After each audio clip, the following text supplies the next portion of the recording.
Sa mundong ating ginagalawan ay maraming nakatagong misteryo na hindi pa natin natutuklasan. At sa mundong ating ginagalawan ay dalawa lamang panig na maaari nating tahakin. Ang panig na kaliwa o nasa panig na kasamaan at ang nasa panig na kanan o nasa panig na kabutihan. Sa kwentong ito, ating matutunghayan ang kwento ng dalawang tao na magkaibang lahi ngunit pareho ng hangarin na makatulong sa kapwa at maipagtanggol ang naaapi. Halina at samahan niyo kung tunghayan ang kwento ng isang antingero at ng mabuting aswang.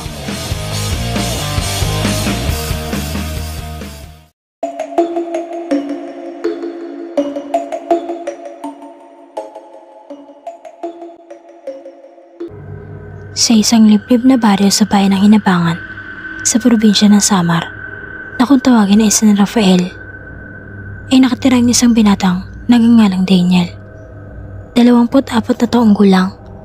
Ulila ng lubos si Daniel sapagkat noong siya ay 13 taong gulang pa lamang ay namatay na ang kanyang mga magulang at ang kanyang panganay na kapatid na babae sapagkat nagkaroon ng digmaan noon sa pagitan ng mga antingero at masasamang aswang at kasamang nagbigis ng buhay ang mga magulang at panganay na kapatid ni Daniel. At ng mga panahong iyon ay naroon si Daniel at nasaksihan niya kung paano nakipaglaban at nagbigis ng buhay ang kanyang mga mahal sa buhay. Mula ng araw na iyon ay lawis ang galit na pagkamuhi ni Daniel sa mga masasamang aswang. Habang nag-aayos ng lambot si Daniel ay naalala niya ang mga salitang sinabi niya sa mga mahal niya sa buhay noong siya ay 13 taong gulang pa lamang. Mama, Papa, Ate Rochelle, patawad po dahil wala po akong nagawa para tumulong sa laban. Pangako po, ipaghihiganti ko po kayo. Hindi po ako titigil hanggat hindi ko po kayo napaghihiganti. Pangako po yan. Malungkot at galit na wika ni Daniel habang nakatingin sa katawan ng kanyang mga mahal sa buhay. Ito na ang tamang panahon ng paghahanap at pagpaslang sa mga masasamang aswang. Humanda sila dahil hindi ko sila papakita ng awa. Marami na silang taong pinaslang dahil sa kanilang katakawan. Kaya hindi na sila dapat magtagal sa mundong to. Wika ni Daniel matapos niyang maalala ang masakit na nangyari sa mga mahal niya sa buhay. Nang matapos na ni Daniel ang pagsasayos niya ng mga lambat ay inilagay na niya ang lambat sa kanyang kamali. Sapagkat napagpa siya nito na hanapin ang mga kagamitan ng kanyang mga magulang at kapatid pamuksa sa mga masasamang elemento at masamang aswang. Matapos mananghalian ay nagtungo si Daniel sa silid ng kanyang mga magulang na matagal na niyang hindi binubuksan. Pagpasok pa lang ni Daniel sa silid ay nakaramdam na siya ng napakalakas na presensya at nagmumula iyon sa medalyong nakasabit sa dingding. Sa pagkakataong iyon ay nilapitan ng binata ang nagliliwanag na medalyon ng kanyang yumaong ama at walang alinlangan ng sinuot ito. Ilang sandali pang lumipas ay naramdaman ni Daniel ang unti-unting pagdaloy na matinding enerhiya at kapangyarihan sa kanyang buong katawan. Maya-maya ay napansin ng binata ang isang itim na bato na nakapatong sa isang malit na mesa ng silid. Nang lapitan niyo ni Daniel ay bigla iyong kuminang at lumutang ito papalapit sa kanya. Ang itim ng batong iyon ay tinatawag na mutya ng mabuting aswang na pagmamayari ng kanyang ina. Ilang sandali pang lumipas ay dahang-dahang bumagsak sa palad ni Daniel ang nabanggit na mutya. Pagkatapos ay nagulat na lamang ang binata nang lumitaw sa kanyang harapan kaluluwa ng kanyang mga magulang at panganay na kapatid. Sa pagkakataong iyon ay hindi nakapagsalita si Daniel sapagkat hindi siya makapaniwala sa kanyang nakikita. Huwag kang matakot at magtaka anak. Nagpakita kami sa iyo dahil may gusto kaming sabihin sa iyo. Wika ng ama ni Daniel. Daniel anak, ang mutya na iyan ay hindi para sa iyo. Para yan sa isang mabuting aswang na makikilala mo balang araw. Kusang lumapit sa iyo ang mutya na iyan dahil gusto ng mutya na ikaw mismo ang magbigay sa mabuting aswang na yon. Wika naman ang ina ni Daniel. Sa pagkakataong iyon ay unti-unting nawala ang takot at pagtataka ng naramdaman ni Daniel. Nagpakita kami sa iyo, Daniel. Nais ka namin balaan. Anak, mag-iingat ka. Sapagkat nalalapitan naman ang pagsalakay at pananalasa ng mga masasamang aswang. Kaya ihanda mo ang iyong sarili. Pero huwag ka mag-aalala, Daniel. Dahil hindi lahat ng aswang ay masasama. Meron din namang mabuting aswang na tutulong sa iyo sa labang iyong kakaharapin. Muling wika ng ama ni Daniel sa kanyang anak. Maya-maya ay lumapit naman kay Daniel ang kanyang panganay na kapatid na si Rochelle at tinabat nito sa binata ang kanyang sagradong pana. Daniel, ikaw nang bahala sa sagradong pana ko ha. Ingatan mo yan at huwag mong iiwawala dahil makakatulong yan sa pakikipaglaban mo sa mga masasamang aswang. At saka ang mabuting aswang na tinutukoy ni Mama ay kaibigan ko at kaedad ko rin yun. Sa makatuwid ay matanda siya sa iyo ng 4 na taon. At saka kaibigan ni Mama at Papa ang mga magulang nito. Kaya natitiyak kong kilala ka na rin ng kaibigan ko. At saka ang mga magulang ng kaibigan ko ay kasabay rin naming nasawi sa digmaan. Kaya naman ulila na rin siya katulad mo. Paliwalag naman ni Ate Rochelle. Ilang sandali pang lumipas ay lumapit kay Daniel ang kanyang mga mahal sa buhay at niyakap siya ng mga ito.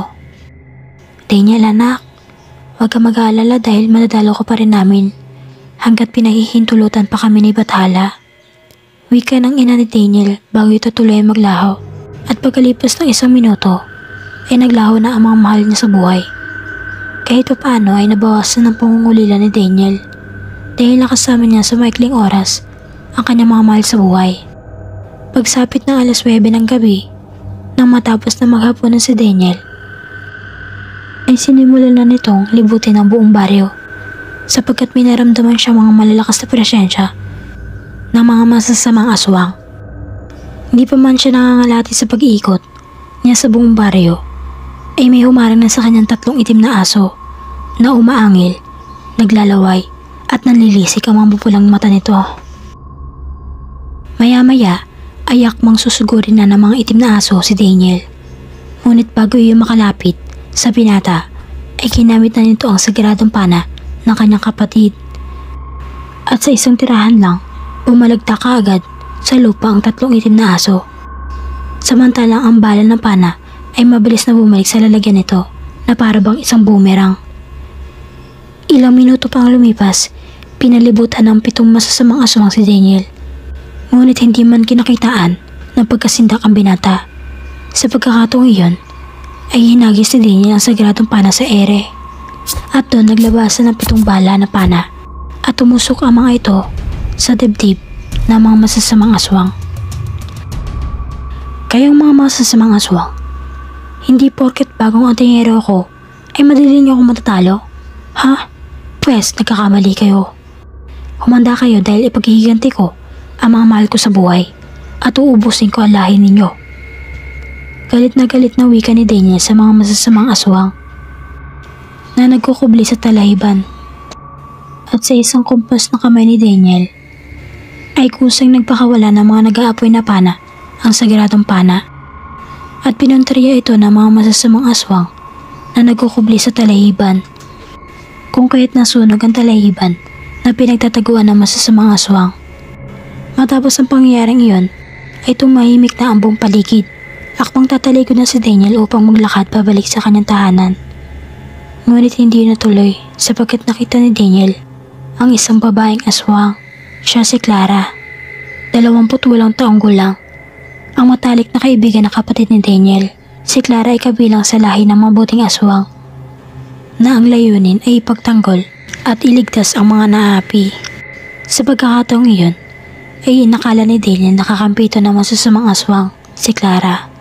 Kaya naman sinugod niya ito at sinakal, sabay sabi na, "Hoy, ikaw, naaswang ka.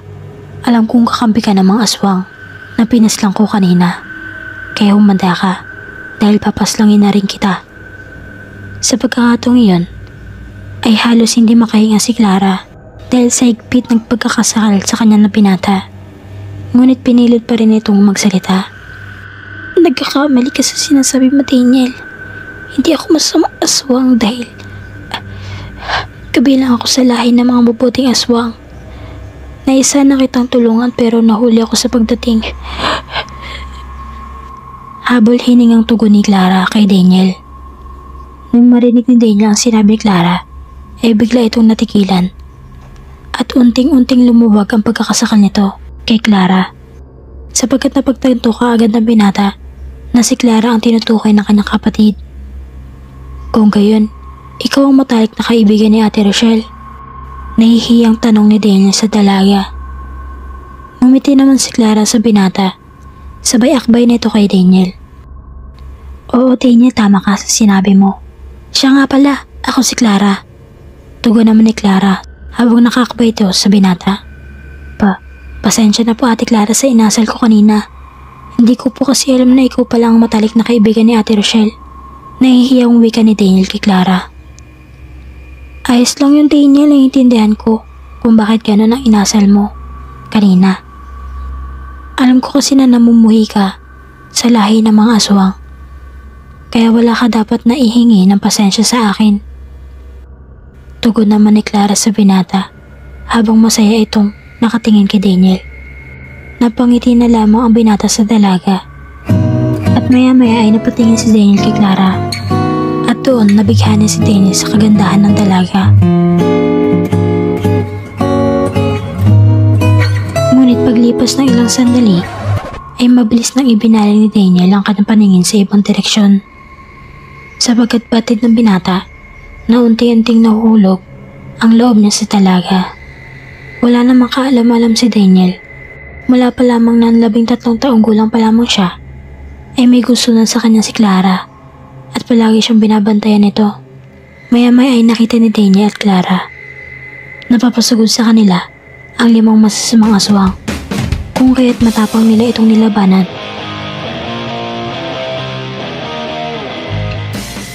At pagkalipas na kalahating oras, ay tuluyan ang nalipol ni Daniel at Clara ang masasamang aswang. Maya-maya ay bumalik na sa pagiging tao si Clara habang si Daniel naman ay halos maupo na sa sobrang pagod. Ay, sa wakas, natapos din ang labanan. Nangihinang wika ni Daniel. At maya-maya nga, ay tuluyan ang bumigay ang katawan ni Daniel dahil sa sobrang pagod at panghihina. Ngunit bago pa bumagsak si Daniel sa lupa, ay nasalon na siya ni Clara. Ngunit hindi na iyon naramdaman ng binata sapagkat ng mga oras na yon ay nawala na siya ng malay. Sa wakas ay may makakatulong na ako sa pagbuksa sa mga masasamang aswang. Wika naman ni Clara sa kanyang sarili. Habang pinapasan ang binata, ilang sandali pang lumipas, ay mabilis na tinungo ni Clara ang tahanan ni Daniel. At nang marating na ni Clara ang tahanan ng binata, ay dinala na ni Clara si Daniel sa silid nito. At doon, ay payapang nagpahinga si Clara sa tabi ng binata. Ngunit sa mga oras na yon, ay nakarating na sa hari ng mga masasamang aswang sa nangyari sa kanyang mga kalahi. Kaya naman labis-labis ang galit na nadarama nito kina Daniel at Clara. Pagsapit na 6:00 ng umaga, ay nagising na lamang si Daniel at napansin itong naroon na siya sa kanyang silid. Sa pagkakataong iyon, ay naamoy ng binata ang pabango ng isang babae na dumikit sa kaliwang bahagi ng kanyang unan sapagkat doon nakapwesto si Clara kagabi. Doon ay napagtanto ni Daniel na nakatabi niya si Clara sa pagtulog kagabi. Maya-maya ay nakaamoy si Daniel ng mabangong usok na nagmumula sa kusina. Kaya naman dali-dali nang bumangon si Daniel at nagtungo sa kusina. At doon naabutan ni Daniel si Clara na nagluluto. Maya-maya ay nakita ni Daniel ang garapon ng asin na hawak-hawak ng dalaga. Kaya naman naalala nito ang sinabi sa kanya ng kanyang ina noon. Ito ay nabubuhay pa. Daniel anak, ang mga mabuting aswang ay hindi tinatablan ng mga pangontra. At nakakakain din sila ng mga pagkain ng tao. Kaya naman hindi na nila kailangan pang mambiktima ng tao. At kung kakain man sila ng tao, ay tanging masasamang tao lamang ang kanilang kinakain, sapagkat ang layunin ng mga mabuting aswang ay tumulong sa mga nangangailangan at iligtas sa mga naaapi, wika ng ina ni Daniel sa noong bata pang si Daniel. Maya-maya ay humarap si Clara kay Daniel at doon muling nasilayan ng binata. Ang nakakabighaning kagandahan ng dalaga. Walang kamalay-malay si Daniel na sinasadya talaga ni Clara na mahulog ang loob sa kanya ng binata. Epektibo naman ang ginawa ni Clara. Siya nga pala, Ate Clara. May matutuluyan ka na ba? Tanong ni Daniel kay Clara. Wala pa nga eh. Bagong lipat lang kasi ako dito. Kaya wala akong matutuluyan. Tugon naman ang dalaga kay Daniel. Kung gayon ay dito ka na lang po. At para di ka na mahirapang maghanap ng matutuluyang tahanan. Wika ni Daniel kay Clara. Napatango at napangiti naman ang dalaga sa sinabi ng binata. Maya-maya ay dumating sa tahanan ni Daniel ang kanyang mga tagalaot. At doon ay binigay ng mga tagalaot kay Daniel ang kanilang mga kinita sa paglalaot. Pagkatapos ay binayaran na ng binata ang mga ito. Mga mano, yung isang banyera ng isda na nahuli nyo ay paghati-hatian nyo na po. At yung iba pang banyera na may lamang isda ay pakideliver na lang po sa palengke para maibenta na po ng mga tindera natin. Pili ni Daniel sa mga tagalaot. Sumang-ayon naman ang mga ito sa sinabi ni Daniel at nagpasalamat. Pagkatapos ay masayang umalis sa tahanan ni Daniel ang mga tagalaot at sinunod ng mga ito ang bilin ng binata. Hindi ako nagkamali sa pagkakakilala ko kay Daniel. Bukod sa gwapo na, ay mabait pa at hindi mapanglamang sa kapwa. Wika ni Clara sa kanyang isipan habang nakatingin kay Daniel. Maya-maya ay narinig ni Clara ang sinabi ni Rochelle na tanging siya lamang ang nakakarinig. Clara, kung maaari wag mo nang papakawalan iyang kapatid ko. Mas mapapanatag ang loob ko kung ikaw ang makakasama niya habang buhay. Wika ni Rochelle sa kanyang kaibigan. Napatungo na lamang si Clara sa sinabi ni Rochelle at tahimik na nag-aalmusal. Matapos mag-almusal ay nagtungo sina Daniel at Clara sa labas ng tahanan upang magpahangin. Habang nagpapahangin ay kinuha ni Daniel ang mutya ng mabuting aswang sa kanyang bulsa. Pagkatapos ay lumapit ito sa dalaga at inabot nito ang mutya. Ate Clara, tanggapin mo ang mutya na ito. Ipinabibigay po iyan ni Mama. Wika ni Daniel habang inaabot ang mutya kay Clara. Napangiti naman ang dalaga kay Daniel at marahan nito kinuha ang mutya sa kamay ni Daniel. Pagkatapos ay kinabit niya iyon sa kanyang kwintas.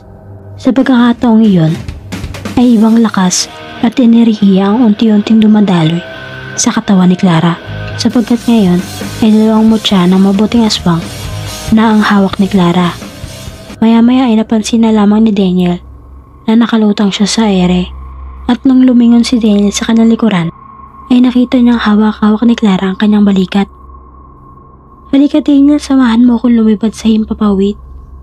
Paanyaya ni Clara sa binata. Napatungo na lamang si Daniel at hindi na umimik pa. Ilang sandali pang lumipas ay dahang-dahang lumutang sina Daniel at Clara hanggang sa pataas na sila ng pataas at sa sobrang taas na lipad ng dalawa ay kitang-kita na nila ang buong kalupaan. Huwag ka mag-alala Daniel dahil hindi kita bibitawan.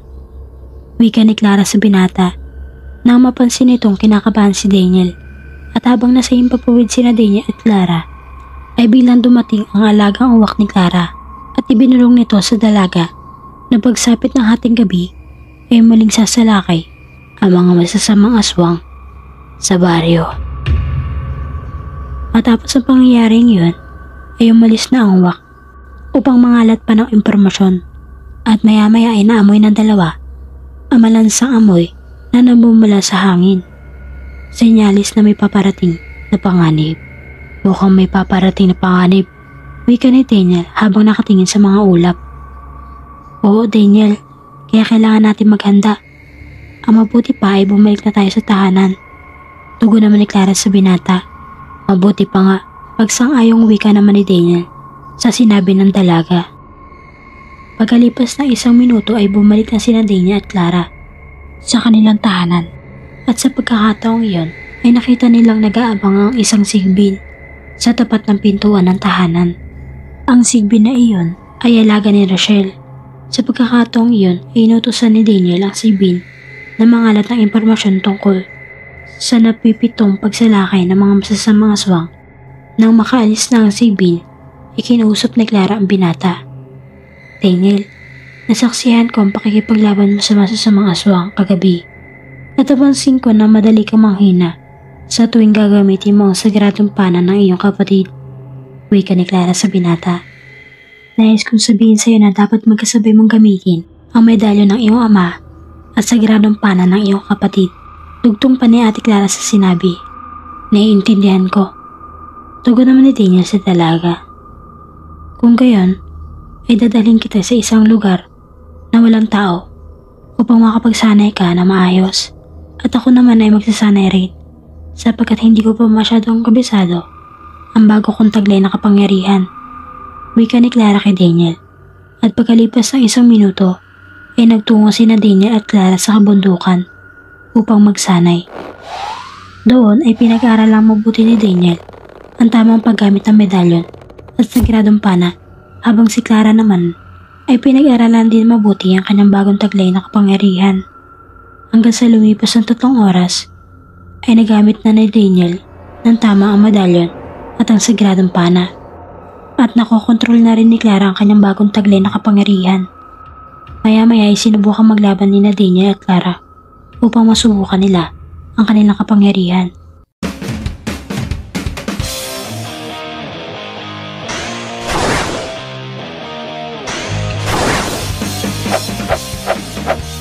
Sa pagkakataong iyon ay napansin ng dalawa na pantay lang ang kanilang kapangyarihan, kaya naman tinapos na nila ang pagsasanay at kaagad na bumalik sa kanilang tahanan.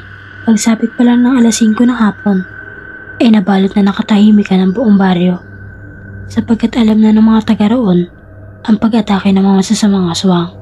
At ang mga oras na iyon ay nasa kalagitnaan ng paghahaponan sila Daniel at Clara nang biglang dumating ang alagang uwak ni Clara at ang alagang Sigbin ni Daniel. Doon ay ipinaalam ng uwak at Sigbin na ang pag-ataking gagawin ng mga masasamang aswang ay mapapaaga at magaganap iyon sa alas 7 ng gabi. Ilang sandali pang lumipas ay pinakainan ni Clara at Daniel ang kanilang mga alaga. Sa pagsapit ng alas 7 ng gabi ay nagsimula ng umalulong ang mga aso. Pagkatapos ay sinundan iyon ng mga mahihinang angil ng mga masasamang aswang. Sa pagkakataong iyon ay sabay na nagtungo sa lansangan ang sina Daniel at Clara. At doon matapang nilang kinalaban ang mga masasamang aswang.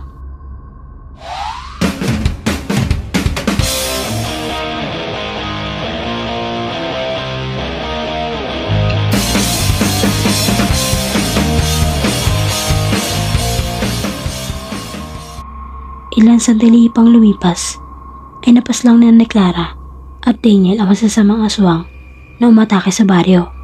Kaya naman nagkaroon ng kaunting katahimikan. Ngunit pagkalipas ng 5 minuto ay muling napasabak sa laban sina Daniel at Clara sapagkat biglang dumating ang mga manananggal.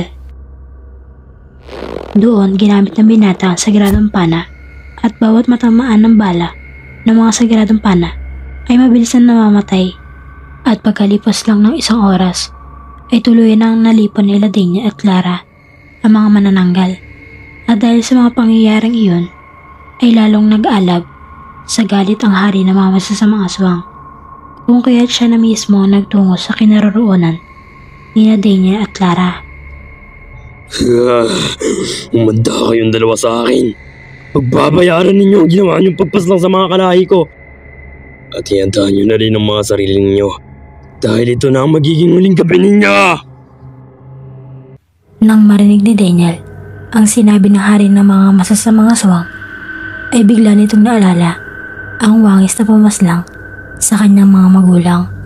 Sa pagkakataong ding iyon, ay naalala din ni Clara ang wangis na pumaslang sa kanyang mga magulang at sa iba pang angkan ng mga mabuting aswang.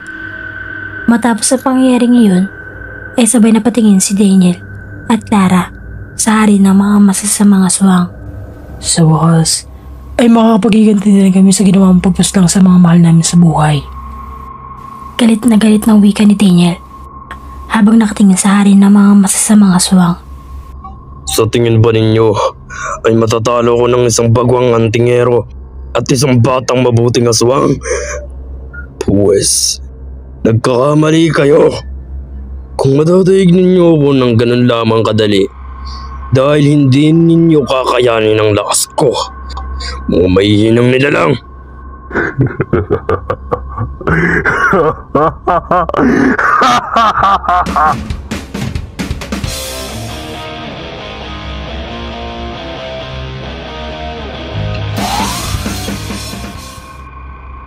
Doon ay tumilapon ang hari ng mga masasamang aswang sa talahiban at nang lingunin nito ang kinaroroonan ni Daniel at Clara ay wala na ang mga ito sa kanilang kinatatayuan. Paano? Maya-maya ay marahang tumayo ang hari ng mga masasamang aswang at nang tuluyan na ito makatayo ay nakita niya si Daniel at Clara na magkatabing nakatayo 5 metro ang layo ng mga ito mula sa kanyang kinatatayuan. Masyado kang kampante, tanda. Bukas na bukas ang iyong depensa. Masyado ka nakatingin sa mga mata namin. Kaya hindi mo na malayan ang pag-atake namin, wika ni Daniel sa hari ng mga masasamang aswang. Dahil sa mga sinabing iyon ni Daniel ay napikon at nag-alab sa galit ang hari ng mga masasamang aswang kung kaya't sinugod niya ang binata at nilabanan ng mano-mano. Walang kaalam-alam ang hari ng mga masasamang aswang na napasailalim na siya sa ilusyon ni Clara. Ito ang orasyon na kanyang pinag-aaralang buuin ni Clara habang siya'y nagsasanay noong siya'y nasa 18 taong gulang pa lamang. Sa pagkakataong iyon ay matitinding sipa, suntok ang natamo ni Daniel.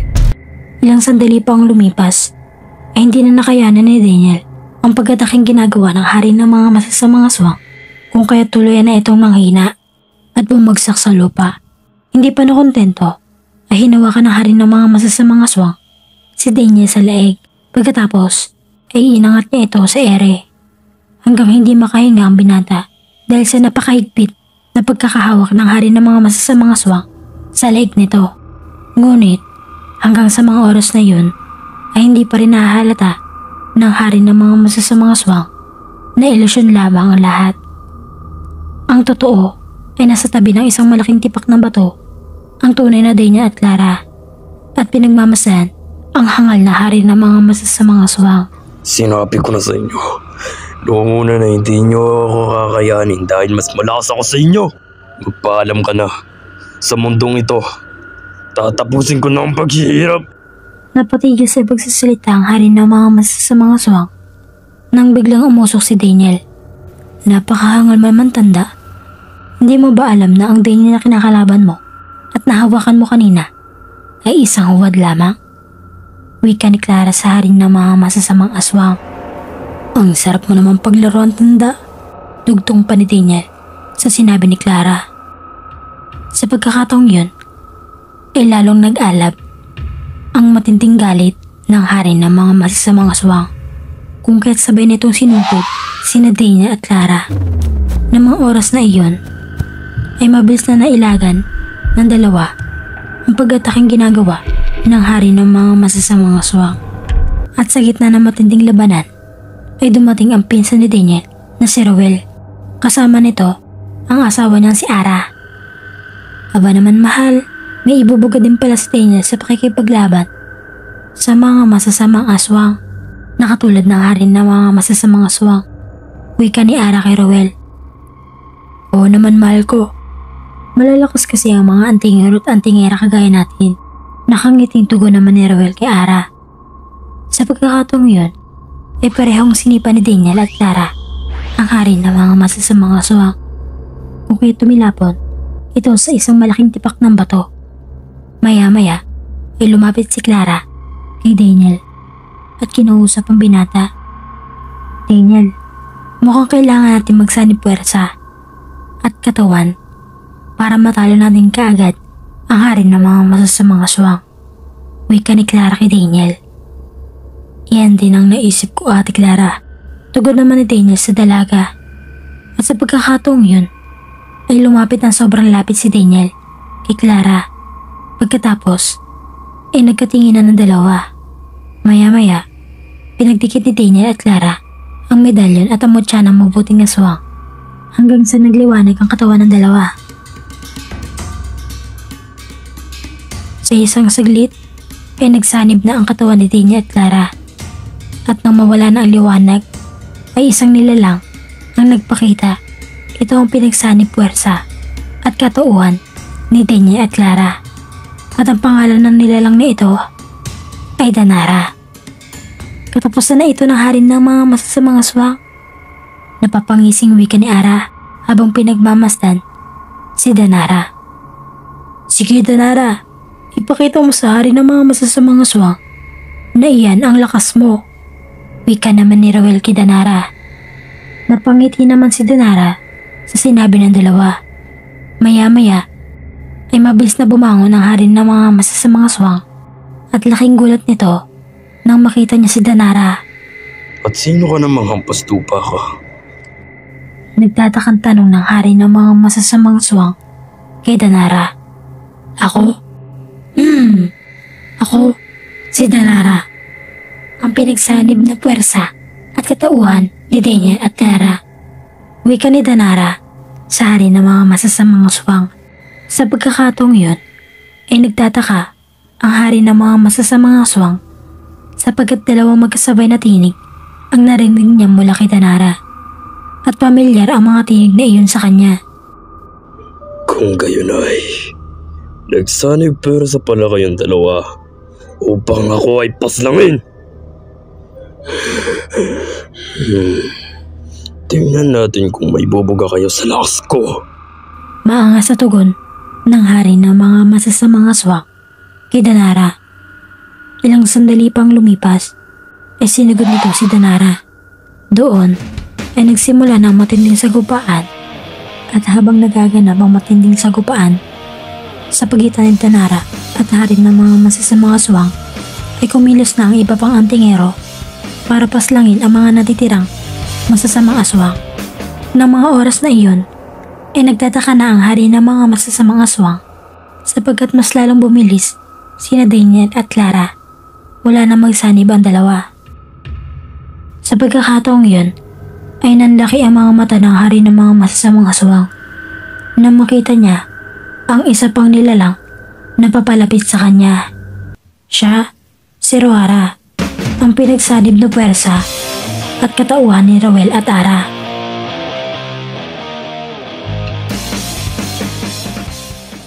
At sino ka namang hampas tupa ka? Kinakabahang tanong ng hari ng mga masasamang aswang kay Roara. Sino ako? Ako si Roara, ang pinagsanib na puwersa at katauhan ni Rowel at Ara. Tugon naman ni Roara sa hari ng mga masasamang aswang. Humanda ka na tanda dahil ito na ang iyong katapusan. Wika ni Danara sa kalaban. At doon ay sabay na inatake ni Danara at Roara ang hari ng mga masasamang aswang. Sa pagkakataong yun ay nahirapan na makipagsabayan ang kalaban ni Daniel hanggang sa nagtamo na matinding pinsala ang hari ng mga masasamang aswang. Maya-maya ay mabilis na lumutang si Danara papalayo kina Roara at sa hari ng mga masasamang aswang. Ilang sandali pang lumipas, lumitaw sa kanang kamay ni Danara ang sagradong pana. Pagkatapos ay pinana nito ang hari ng mga masasamang aswang. At doon nga ay natamaan na hari ng mga masasamang aswang hanggang sa tuluyan na nga itong nanghina at bumagsak sa lupa. Pagkalipas ng 1 minuto ay tuloy nang nawala ng buhay ang hari ng mga masasamang aswang. At sa pagkakataong yun ay naghiwalay na si Danara mula sa kanilang pagsasanib. Gayon din ang ginawa ni Rowel at Ara. Sa wakas ay nagawa na nating ipaghiganti ang mga mahal natin sa buhay, Daniel. Natutuwang wika ni Clara sa binata. Oo nga, Ate Clara. Ngayon ay mapayapa na ang ating mga mahal sa buhay at wala rin manggugulo sa ating baryo.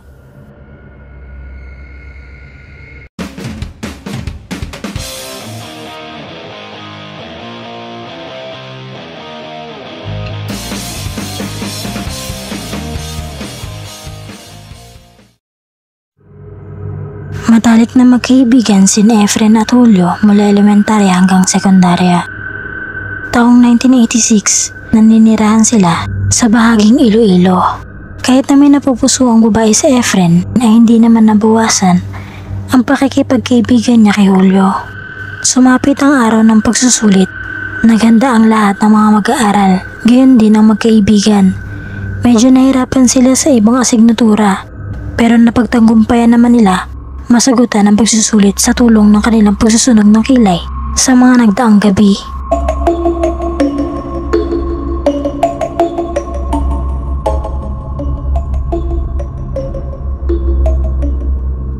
Lumipas ang ilang araw at may dumating na bagong mag-aaral sa paaralan.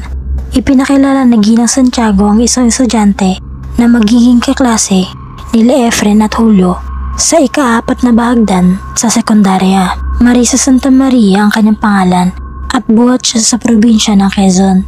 Nakipagsapalaran ng kanyang pamilya at nag-ibang bayan upang maipagpatuloy ang negosyo. Inakala ni na Efren at Julio na isang simple at mahinhing dalagita si Marisa.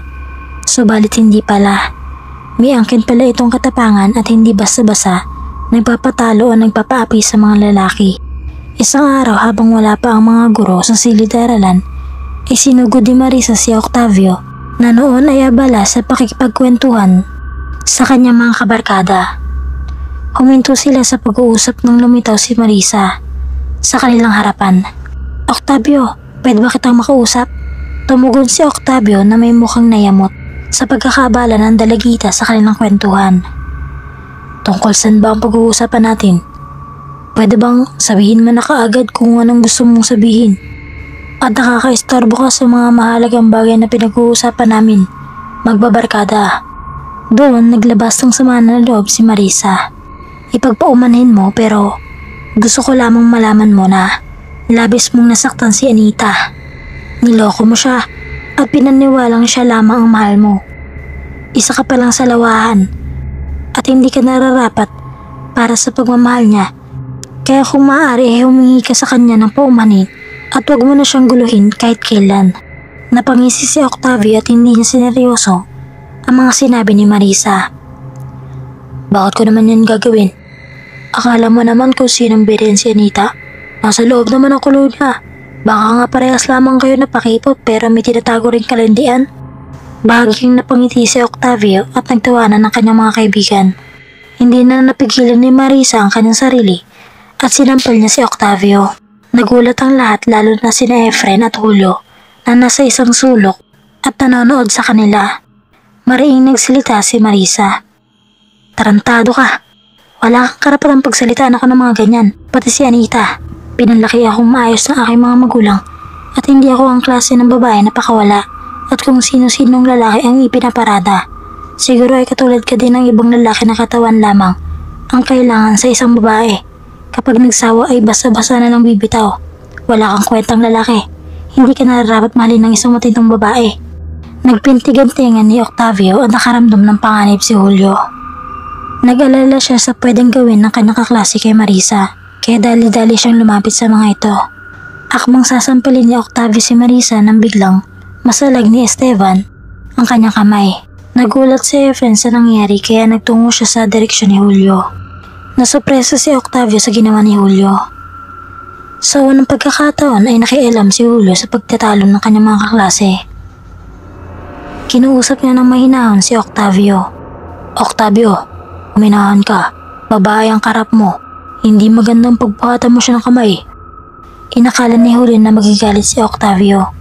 Pero imbis na manlaban ito at gantihan siya, ay pinili nitong huminahon na bumuntong hininga. Matapos ang kanilang klase noong hapon, ay sumabay sa pag-uwi sina Anita at Marisa kina Efren at Julio. Nagkwentuhan pa sila habang naglalakad sa daan. "Alam niyo, hanga ako sa mga lalaking hindi makontento sa isang babae.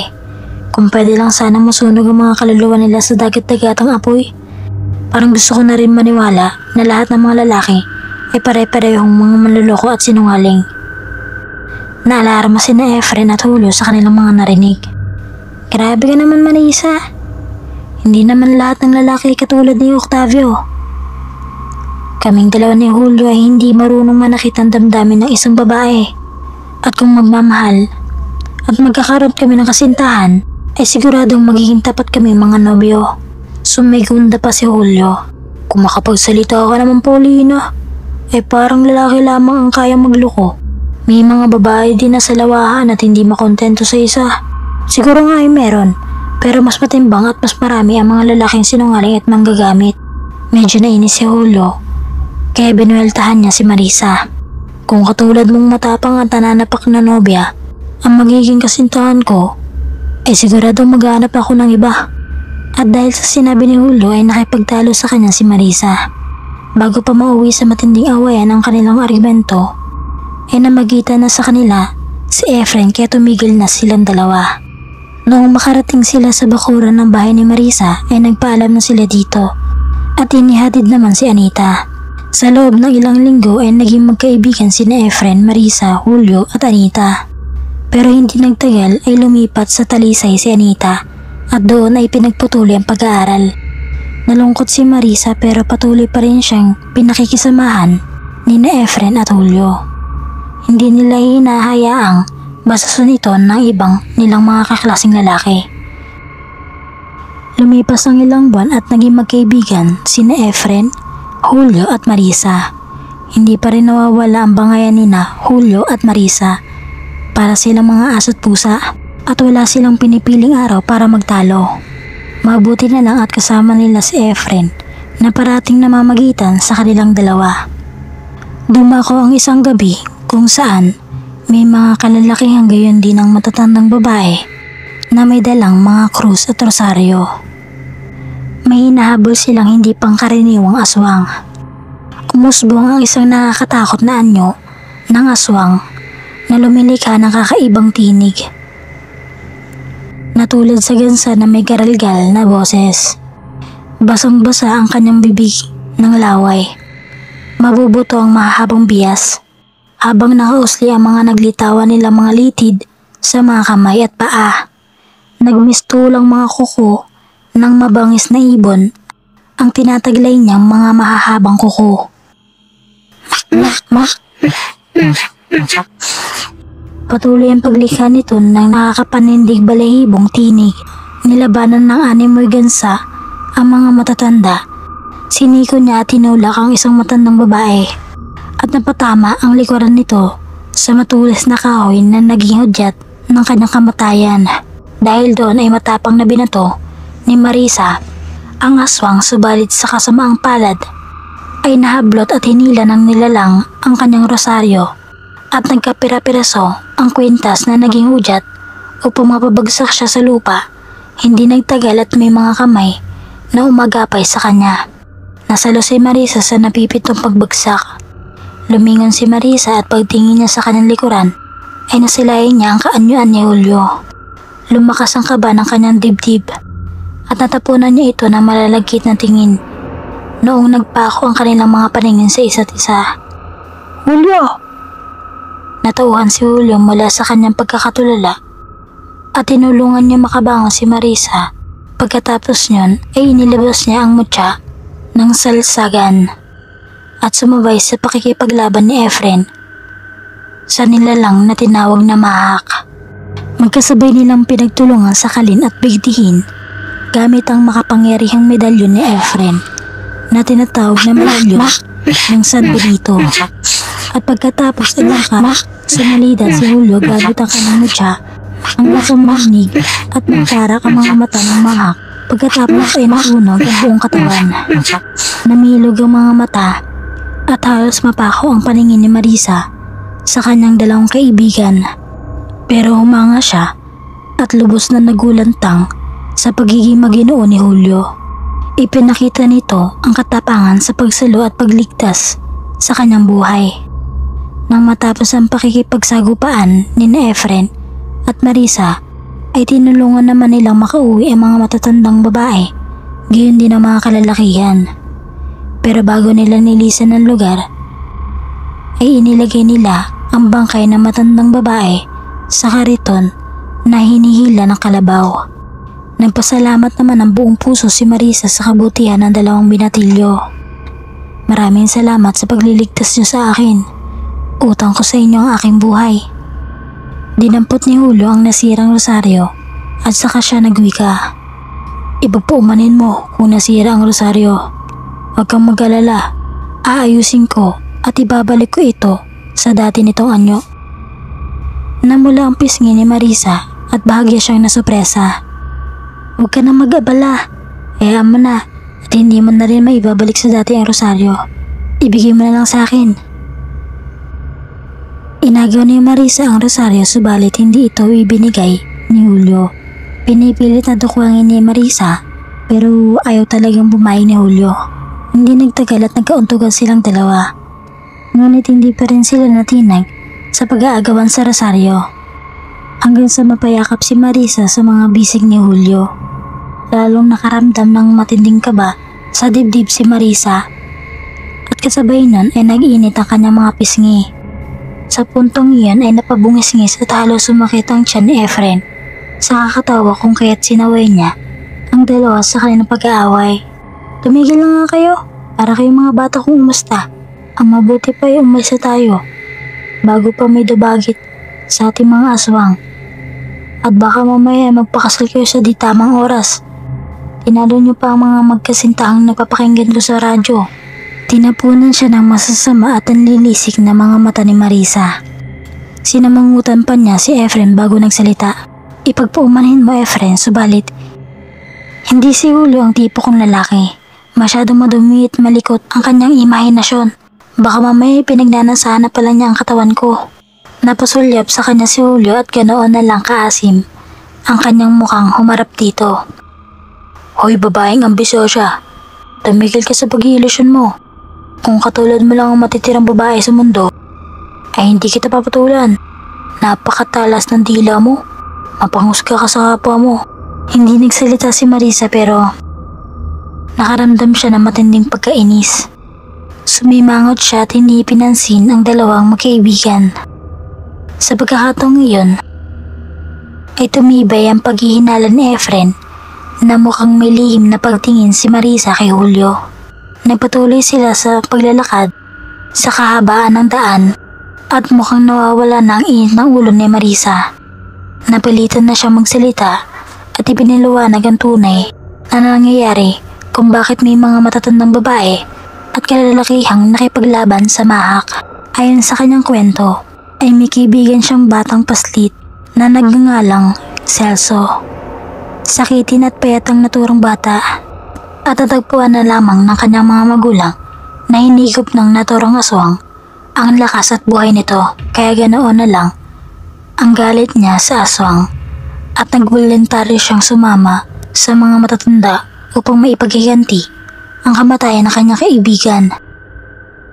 Napuno ng kuryosidad si Efren kung kaya't tinanong niya si Marisa.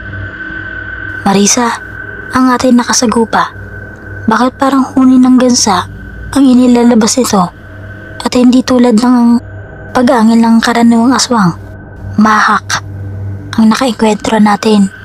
Ang mahak ay isang aswang na humihigop ng lakas ng mga tao na may malubhang sakit. Nagtataglay siya ng kulukulubot na balat na halos walang kulay dahil sa sobrang kaputlaan. Nakalaylay ang maiitim at mahahabang buhok. Hindi maiwasang maagaw ang atensyon ni Marisa sa mga agimat ng magkaibigan, kaya naman nagkwentuhan sila ukol sa paggamit ng mga pangontra nila sa mga aswang at masasamang elemento. Isang dapit hapon, malapit ang lumubog ang araw, naglalakad si Marisa sa gawing sapa. Noong mapansin niya sa di kalayuan sina Efren at Julio na nakikipaglaban sa isang aswang, mabilis na umilag ang magkaibigan at ang lubos na ikinagulat ni Marisa ay ang biglang paglalaho ni Efren. May taglay itong tagabulag. Naibukan ni Marisa ang kanyang bibig nang makita niya kung paano sinunog ni Julio ang dulo ng buhok ng gumon gamit ang pulang posporo pati ang mutya ng salsagan. Walang ano-ano ay bumalagta ang aswang at nawalan ng buhay. Simula ng gabing iyon ay napagtanto ni Marisa na hindi lamang pangkaraniwang tao ang kanyang mga kaibigan. Kung hindi, may tinataglay itong pambihirang lakas at kapangyarihan. Sa isang liblib na baryo sa probinsya ng Capiz ay nakatira ang isang binatang nagngangalang Jiro Villa Fuentes. 24 na taong gulang. Si Jiro ay lumaki sa isang marangyang pamilya. Gayunpaman ay mabait na binata ito at hindi mapanlamang sa kapwa. Nung nasa 8 taong gulang pa lamang si Jiro ay pumanaw na ang kanyang mga magulang sapagkat inatake ito ng aswang habang papauwi ang mga ito sa tahanan. Kaya naman ang kanyang lolo Arturo na lamang at lola Aurora ang nag-aruga at nagpalaki sa kanya. At nang nasa 18 taong gulang na si Jiro ay pumanaw na rin ang kanyang lolo at lola, kung kaya't ang lahat ng mga ari-arian ng mga ito ay pinamana nila kay Jiro.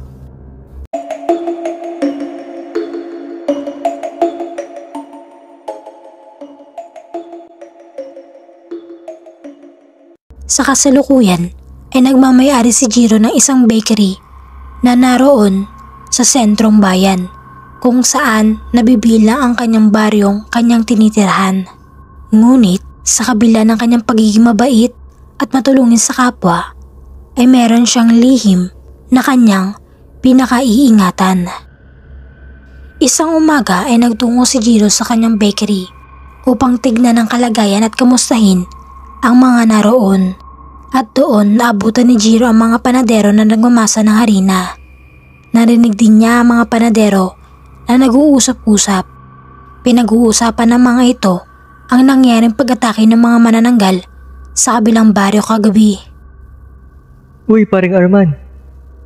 Nabalitaan mo na ba yung ginawang pag-atake ng mga manananggal sa kabilang baryo kagabi? Oo, paring Ralph. Grabe nga raw yung nangyari sa baryong yun kagabi. May mga residente raw ng nasabing baryo ang natagpo ang wakwak ang tiyan at dibdib. At wala na rin daw ang mga laman loob nito. Nako, grabe na talaga ang panahon ngayon. Parang ayaw ko na tuloy lumabas ng bahay kapag gabi. Matapos marinig ni Jiro ang sinabi ng mga panadero ay nagpaalam muna ito sa kanila at bumalik na sa kanyang tahanan.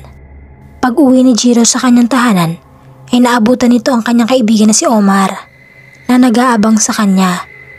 Siya si Omar de Aziz, 23 taong gulang, isang buyer ng isda, at katulad ni Jiro ay ulilang lubos na rin si Omar. Paring Jiro, nabalitaan mo na ba yung pag-atake ng mga manananggal sa kabilang baryo? Oo pare, at bala kong puntahan ang baryong iyon para tignan ang kalagayan ng mga naroon, para tulungan na rin ang mga taong nawalan ng mahal sa buhay dahil sa mga buwisis na manananggal na iyan. Mukhang maganda yung lakad mo ah. Pwede ba akong sumama? Oo naman pare, para may kasama naman ako sa pagtungo sa baryong iyon. Tugon naman ni Jiro kay Omar. Ngunit maya-maya ay nagulat ang dalawa sapagkat may isang tinig na nagsalita mula sa kanilang likuran. Baka naman pwede niyo ako isama sa lakad ninyo, mga kaibigan. Toto? Hindi pwedeng hindi ako kasama sa ganyang lakad. Dahil mapangalib ang baryong pupuntahan ninyo. Sigurado po ba kayo? Wala ka po bang ibang lakad? Wala na. Dahil natapos ko na mga dapat kong gawin.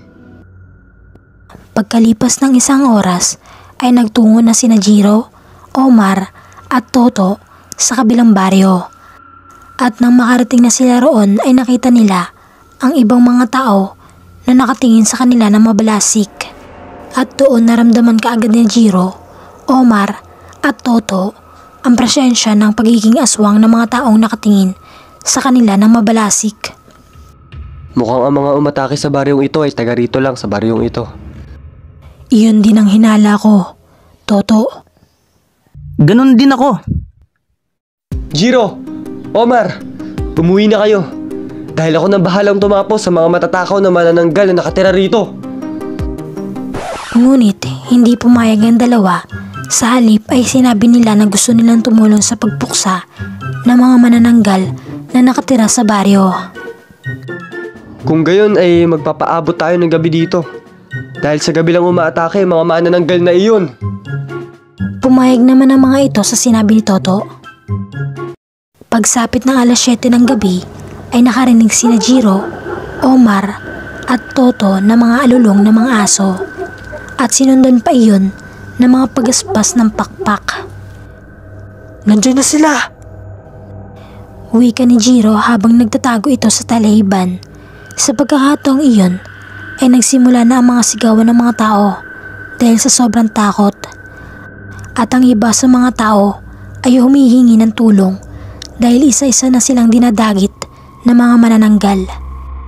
Ilang sandali pa ang lumipas ay biglang lumabas si Toto sa kanyang pinagtataguan. Pagkatapos ay nagwika ito ng, Hoy! Mga masisibang manananggal! Bitiwan ninyo mga taong yan! Kung hindi, may mangyayaring masama sa inyo! Sa pagkakataong iyon ay binitawan ng mga manananggal ang kanilang mga biktima pagkatapos ay sinugod ng mga ito si Toto. Ngunit bago pa sila makalapit kay Toto ay nag-usal na ng orasyon si Toto habang sina Jiro at Omar naman ay hawak ang kanilang benditadong baril at walang awang pinagbabaril nila ang iba pang mga manananggal. Makalipas ang isang oras ay nagsiatrasan na ang ibang manananggal dahil batid nila na hindi nila kakayanin ang 3 albularyo. Kayong mga pakilamerong albularyo, babalikan namin kayo at sa pagbabalik namin ay sisiguraduhin namin na mapapaslang namin kayo. Wika ng isa sa mga manananggal bago ito tuluyang lumipad papalayo. Matapos ang kaganapang iyon ay nagpasalamat kina Jiro, Omar at Toto ang mga taong kanilang natulungan.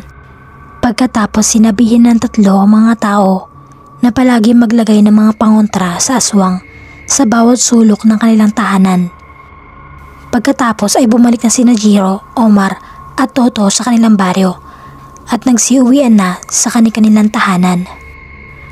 Ang hindi alam ng mga kababaryo ni Jiro ay isang albularong antingero si Jiro at kabilang ito sa tagapaslang ng mga aswang. Kinabukasan ay naging usap-usapan ng mga tao ang nangyari engkwentro sa pagitan ng 3 albularyo at ng mga manananggal sa kanilang baryo kagabi. Ngunit hindi alam ng mga tao kung sino ang 3 albularyo na nakipaglaban sa mga manananggal kagabi. Kahit sa bakery ay iyon din ang pinag-uusapan ng mga panadero at iba pang mga nagtatrabaho doon. Mas okay na lang manahimik kaysa sabihin sa mga tao na isa akong albularyong antingero. Wika ni Jiro sa kanyang isipan habang kumakain ito ng hopyang munggo. Ngunit sa di kalayuan ay nakatingin kay Jiro ang isang magandang dilag. Siya si Ariana, 26 na taong gulang, ang isa sa mga manananggal na nakaharap nila kagabi. Si Ariana rin ang nagbanta kay na Jiro, Omar at Toto kagabi.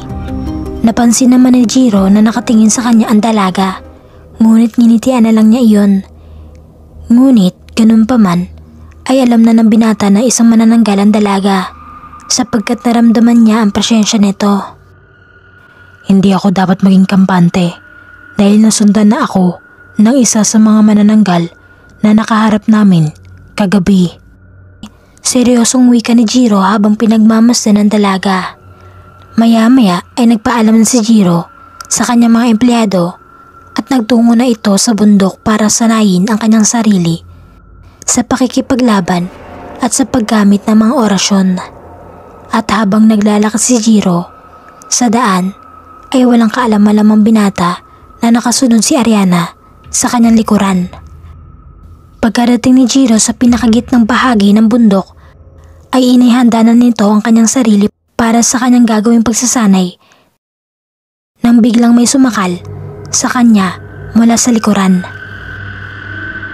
Pagkakataon ko na ito para makaganti sa ginawa mong pagpaslang sa ibang mga kasama ko kagabi. Galit na wika ni Ariana kay Jiro habang sinasakal niya ito. Nagulat man ngunit parang walang naging epekto kay Jiro ang ginawa ni Ariana sapagkat parang hindi ito kinakapos sa hininga. Hindi mo ako mapapatay dahil may mga kaibigan ako. Napapangising wika ni Jiro kay Ariana. Alam kong bukod sa pagiging manananggal ay may lahi ka ring gabunan. Pero hindi sapat iyan para mapatay mo ako dahil may mga kaibigan akong duwende at engkanto. Nakapalibot na sila sa atin ngayon. Kaya kapag ka nagkamali ka ng galaw at itinuloy mo ang balak mo, ay tiyak na tapos na ang buhay mo. Dugtong pa ni Jiro sa kanyang sinabi. At paglingon ni Ariana sa paligid, ay nakita niya ang napakarami engkanto at duwende na nakapalibot sa buong paligid. At pinagtatawanan siya ng mga ito. Ang iba pang mga engkanto at duwende ay nakatungtong sa mga sanga ng mga puno habang ang iba naman ay nasa lupa. Bukod pa riyan ay may mga agila na paikot-ikot sa himpapawid at hinihintay ang maling galaw ni Ariana. Dahil sa sobrang takot ay binitawan ni Ariana si Jiro. Pagkatapos ay bumalik ito sa pagiging tao at nakaupo ito sa lupa. Tapusin mo na ako, binata. Wika ni Ariana kay Jiro. Napangisi naman si Jiro sa sinabi nito. Alam mo ba, miss? Hindi ako pumapatay ng mga nilalang na walang kalaban-laban. Kaya umalis ka na lang dahil magsasanay pa ako. Tugon naman ni Jiro kay Ariana. Hindi na ako pwedeng umuwi dahil alam ko na sa mga oras na ito ay batid na ng mga kasama ko na hindi kita napaslang. Wika ni Ariana sa binata. Kung gayon, ay dito ka muna at magsasanay muna ako at pagkatapos kung magsanay, ay pag-uusapan natin kung ano ang dapat natin gawin. Saad naman ni Jiro kay Ariana. Ang hindi alam ni Jiro ay si Ariana ang kanyang nakakatandang kapatid. Matapos kasi mapaslang ng aswang ang mga magulang ni Jiro, ay tinangay nila si Ariana patungo sa kanilang kuta. Pagkatapos ay ginawa nila itong aswang na manananggal na may lahing gabunan. Gustuhin man niyang paslangin si Jiro ay hindi niya ito kayang gawin dahil alam nito na si Jiro ang kanyang bunsong kapatid.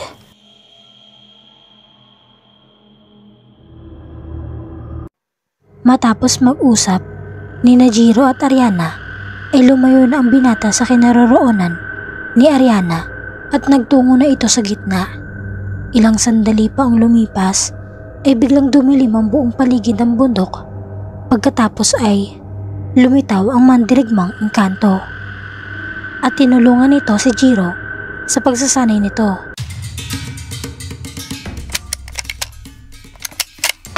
Pagkalipas ng isang oras ay natapos na si Jiro sa pagsasanay, kaya naman nagliwanag na ang buong paligid ng bundok.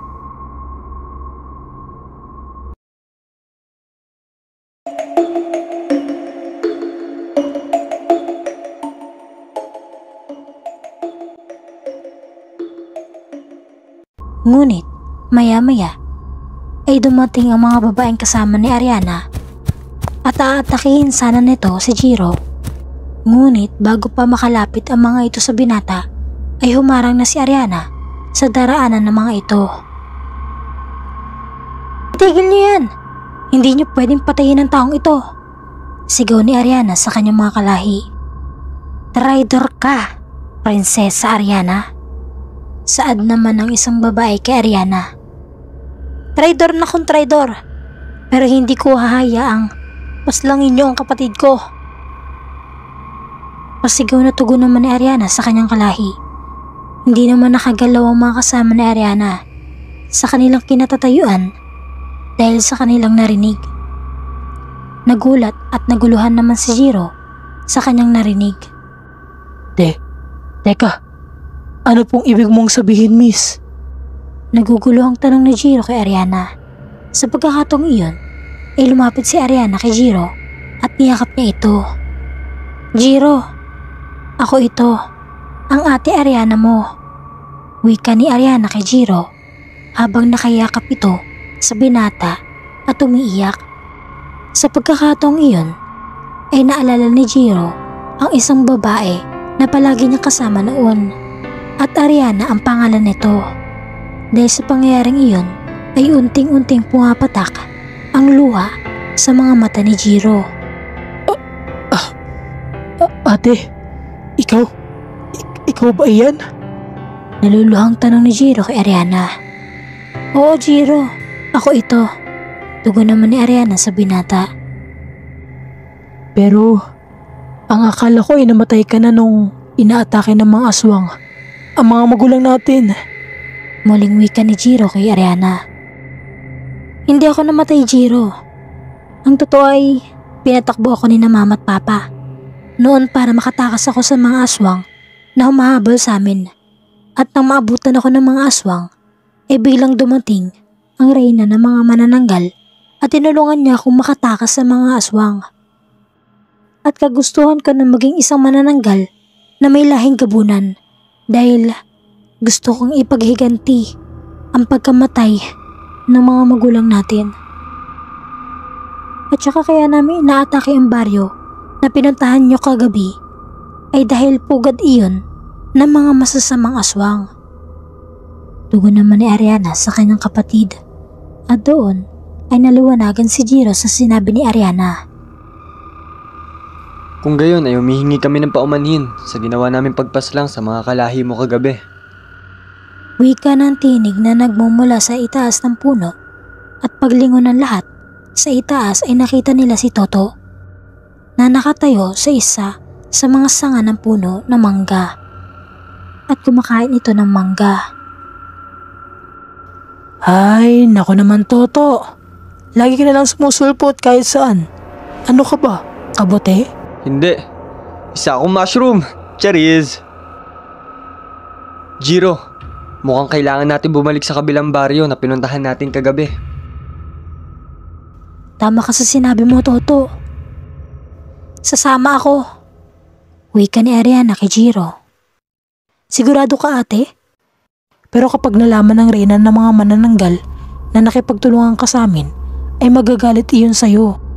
At saka baka ang buhay mo naman ang manganib. Bakit naman ako magagalit kung kalaban naman namin ang aswang na nakatira sa barang iyon? Saad naman ang isang tinik na nagmumula sa likuran ng mga kasama ni Ariana at paglingon nga nila sa likuran ay nakita nila ang napakagandang babae. Siya si Anika, ang reyna ng mga manananggal na may lahing gabunan. At si Anika ay ang bunsong kapatid na ang ina ni Jiro at Ariana. Mahal na reyna, magalang ng wika ng mga kasamahan ni Ariana kay Anika. Bakit pa po kayo sumunod dito, Tia Anika? Hindi pa po magaling ang sugat mo? Nag-aalalang tanong ni Ariana kay Anika.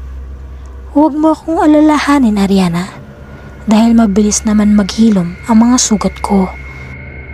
Ang inaalala ko ay kayong dalawa ni Jiro dahil mga pamangking ko kayo. Sa pagkakataong iyon ay napatingin si Jiro kay Anika sapagkat kilala niya ito. Teka nga lang, Tia Anika. Ang ibig sabihin ay magkakilala kayo ni Ate Ariana? Tumango naman si Anika bilang tugon sa tanong sa kanya ni Jiro. Lagi naman akong nagtutungo sa tahanan ninyo Pero bakit hindi ko nakikita si Ate Ariana doon? Muling tanong ni Jiro sa kanyang tiyahin. Kapag pumupunta ka kasi sa bahay, wala naman doon ang Ate Ariana mo. At kapag umuwi ka na sa inyo, ay saka naman bumabalik ang ate mo. Tugon naman ni Anika kay Jiro. Tia Anika, maaari ko po bang malaman kung bakit lagi niyong inaatake ang baryo na pinuntahan namin kagabi? Ganito kasi iyan, Jiro. Naroon kasi sa barang iyon ang mga aswang na umatake at pumaslang sa mga magulang ninyo. Kaya lagi namin ginagambala at inaatake ang mga nakatira doon. Karamihan kasi sa mga nakatira sa barang iyon ay mga aswang. at kakaunti lang sa baryong iyon ang karaniwang tao.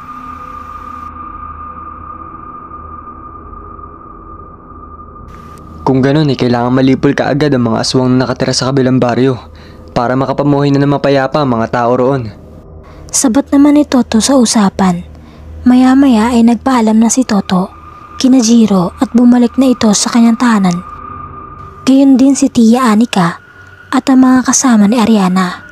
Ang naiwan na lang sa bundok ay sina Jiro at Ariana. Sige ate, uuwi na rin po ako. May kailangan lang po kasi akong asikasuhin. Pagpapaalam ni Jiro kay Ariana. Jiro, maaari bang doon na ako manirahan sa tahanan mo? Gusto kasi kitang makasama at gusto ko rin makabawi at punan ang mga panahong wala ako sa tabi mo. Saad naman ni Ariana kay Jiro. Pumayag naman si Jiro sa nais ng kanyang ate Ariana. Pagkatapos ay naglakad na sila papauwi sa tahanan.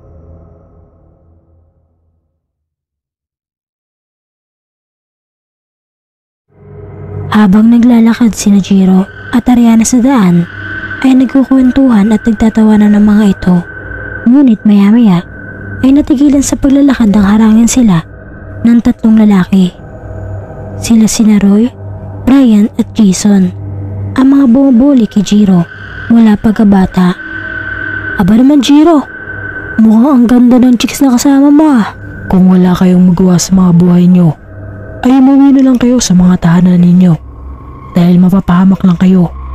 Tugon naman ni Jiro kay Brian. Ngunit sa halip na sumunod ay nagsitawanan lang ang tatlo sa sinabi ni Jiro. At sino ka para pauwi mo kami? Eh kung ikaw kaya ang bugbugin namin. Pagkatapos ay binigyan niya ito ng isang suntok. Ngunit parang hangin lang ang sinuntok ni Roy. Paano nangyari yun? Sino sinusuntok mo dyan, Bugok? Nandito ako sa likod mo. Sa pagkakataong iyon, ay akmang susuntukin pa sana ni Roy si Jiro. Ngunit hindi na ito nakagalaw sapagkat pumulupot sa may bandang paahan nito ang mga talahib na nasa paligid. Iyan ang nangyayari sa mayabang na katulad mo. Maya-maya ay nagulat na lamang si Brian at Jason sapagkat nasa harapan na nila si Ariana. Habang unti-unti itong nagbabago ng anyo bilang isang gabunan. Ang gabunan ay isang uri ng aswang na mabangis at kaya nitong mag-anyo at umatake kahit tirik ang araw. Sige ate Ariana, gawin mo kung anong gusto mo. Total hindi na magbabago ang mga yan. Dahil bukod sa salot sa lipunan, ay marami na silang nilapastang ang babae. Tugon naman ni Jiro sa kanyang ate Ariana. Sa pagkakataong iyon, ay kusang nagsikalasan sa paan ni Roy ang mga talahib. Ilang sandali pa ang lumipas, ay humakbang na si Ariana papalapit kina Brian, Roy at Jason.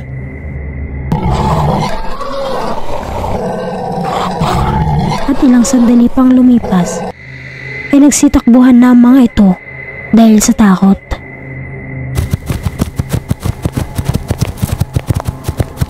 Pagkarating ni Ariana sa kinaroroonan ng binata, ay nadatan niya itong nakasandal sa ilalim ng puno ng mangga at mahimbing na natutulog. Kaya naman ginising niya ang binata. Agad naman nagising si Jiro. Pagkatapos ay nagpatuloy na sila sa paglalakad patungo sa tahanan ni Jiro. Pagkarating ni Jiro at Ariana sa bahay, ay sinamahan muna ni Jiro si Ariana sa magiging kwarto nito. Pagkatapos ay nagtungo na sila sa hapagkainan upang kumain. Matapos kumain ay nagtungo si Jiro sa labas ng kanyang tahanan upang magpahangin. Ngunit habang nagpapahangin si Jiro ay lumitaw sa kanyang harapan ang isang dalaga. Siya si Jade Maravilla, 23 taong gulang, ang kasintahan ni Jiro. Si Jade ay isang mangkukulam at bihasa sa paggamit ng itim at puting karunungan. Jade mahal, ano ginagawa mo rito? Nandito ako para kamustihin ka. Hindi ka kasi dumadalo sa bahay eh. Ayaw kasi ng papa mo na dumadalaw ako doon sa bahay niyo eh. Kaya hindi na ako pumunta sa bahay niyo. Hindi naman sa ayaw ni papa na dumalo ko sa bahay. Ayaw niya lang kasi na dumadalo ko ng gabi. Dahil alam ni papa na may alam ka din sa lihim ng karunungan. Pero ang totoo ay botong-boto sa'yo si papa. Lalong-lalo na sina mama at ang mga kapatid ko. Ikaw lang kasi ang lalaki ng ligaw sa akin ng formal. At saka inutusan din ako ni papa na puntahan ka dito. At pinapasabi niya na tutulong kami sa gagawin niyang paglipol sa mga aswang na nakatira sa baryo ikalawa mamaya. Paano niyo nalaman ang plano namin pagsugod at paglipol sa mga aswang na nakatira sa baryo ikalawa? Tumawag kasi si Toto sa bahay kanina at sinabi niya sa amin ang plano niyo. Maya-maya ay dumating si Ariana at nakita nito ang nagaganap sa labas. Ikaw, Jade, ha? Hindi mo sinasabi sa akin na magkasintahan kayo ng kapatid ko. Magkakilala kayo ni Ate Ariana? Tanong naman ni Jiro kay Jade. Oo, Jiro, at matagal ko na rin alam na kapatid ka ni Ate Ariana. Ngunit maya-maya ay biglang naamoy ni Nina Ariana, Jade at Jiro ang malansang amoy na nagmumula sa hangin. Hudyat na may paparating na panganib. Kailangan na natin kumilos kaagad bago madamay ang barang ito. Marahil sa mga oras na ito ay naghahanda na sina Toto at Papa para sa gagawing pagsugod mamaya. Kung gayon ay kinakailangan na rin natin maghanda sa pagpunta natin sa baryo ikalawa. At pagkalipas ng 1 minuto ay biglang naglaho si Jade pabalik sa kanilang tahanan. Samantalang sina Jiro at Ariana naman ay nagtungo na sa kanilang silid upang ihanda ang kanilang sarili. At sa pagkakataong iyon ay sinuotan ni Jiro ang kanyang medalyon at nagdala na rin ito ng mga benditadong bala. Inilagay na rin ni Jiro ang sagradong baril sa kanyang bag. Matapos maihanda na ni Jiro ang lahat ay lumabas na sila ng tahanan at doon nakita nila si Omar na nakaabang sa labas. Wow pare, ang ganda naman ng kasama mo. Pakilala mo naman ako sa kanya. Oo nga pala pare Omar, ay pinakikilala ko sa'yo si Ate Ariana, ang nakakatanda kong kapatid. Nakangiti naman si Jiro sa sinabi ng kaibigan. Congrats paring Jiro dahil nahanap mo na ang ate mo. Ngunit maya-maya ay nagkatinginan sina Omar at Ariana at doon ay nahipnotis mo si Omar sa kagandahan ni Ariana. Hoy, tama na iyan. May lakad pa tayo. Saad ni Jiro kina Ariana at Omar nang mapansin ni Jiro ang malagkit na pagtitinginan ng mga ito. Ay, oo nga pala. Sige, tayo na. Habang naglalakad sina Jiro, Ariana at Omar ay pinapakiramdaman ng mga ito ang paligid. At nang makarating na sila sa bukana ng baryo ikalawa ay nakita nila roon ang kanilang mga kasamahan na kanina pa sila inaabangan. Ayos, kumpleto na pala ang lahat. Wika ni Toto sa kanyang mga kasama. Pagkatapos ay sabay-sabay na nilang pinasok ang baryo ikalawa. Sa kanilang paglalakad ay nakita nila ang ibang mga tahanan na may nakasabit na pangontra sa aswang. Samantalang karamihan naman sa mga tahanang nakatayo sa baryo ikalawa ay walang nakasabit na pangontra sa aswang. Kaya naman nalaman kaagad ni Toto kung sino sa mga taga roon ang karaniwang tao at kung sino ang aswang. Ilang sandali pang lumipas ay nagsitago na ang lahat sa talahib sapagkat naramdaman nilang may paparating.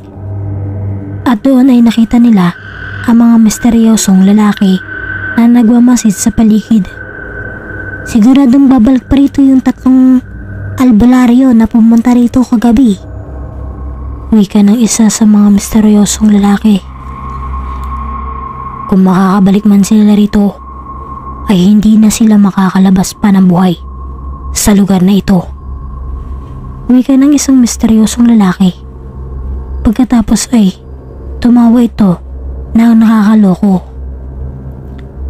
Pagsapit ng alas 9 ng gabi ay nagsialulong na ang mga aso. Pagkatapos ay nagsilabasan na ang mga aswang sa kani-kanilang mga tahanan. At doon na rin lumabas ang mga manananggal na gabunan, pati ang mga makapangyarihang mangkukulam kasama sina Toto, Jiro at Omar. At sa pagkakataong iyon ay walang awang pinagbabaril ni na Jiro at Omar ang mga aswang na nakatira sa baryo ikalawa.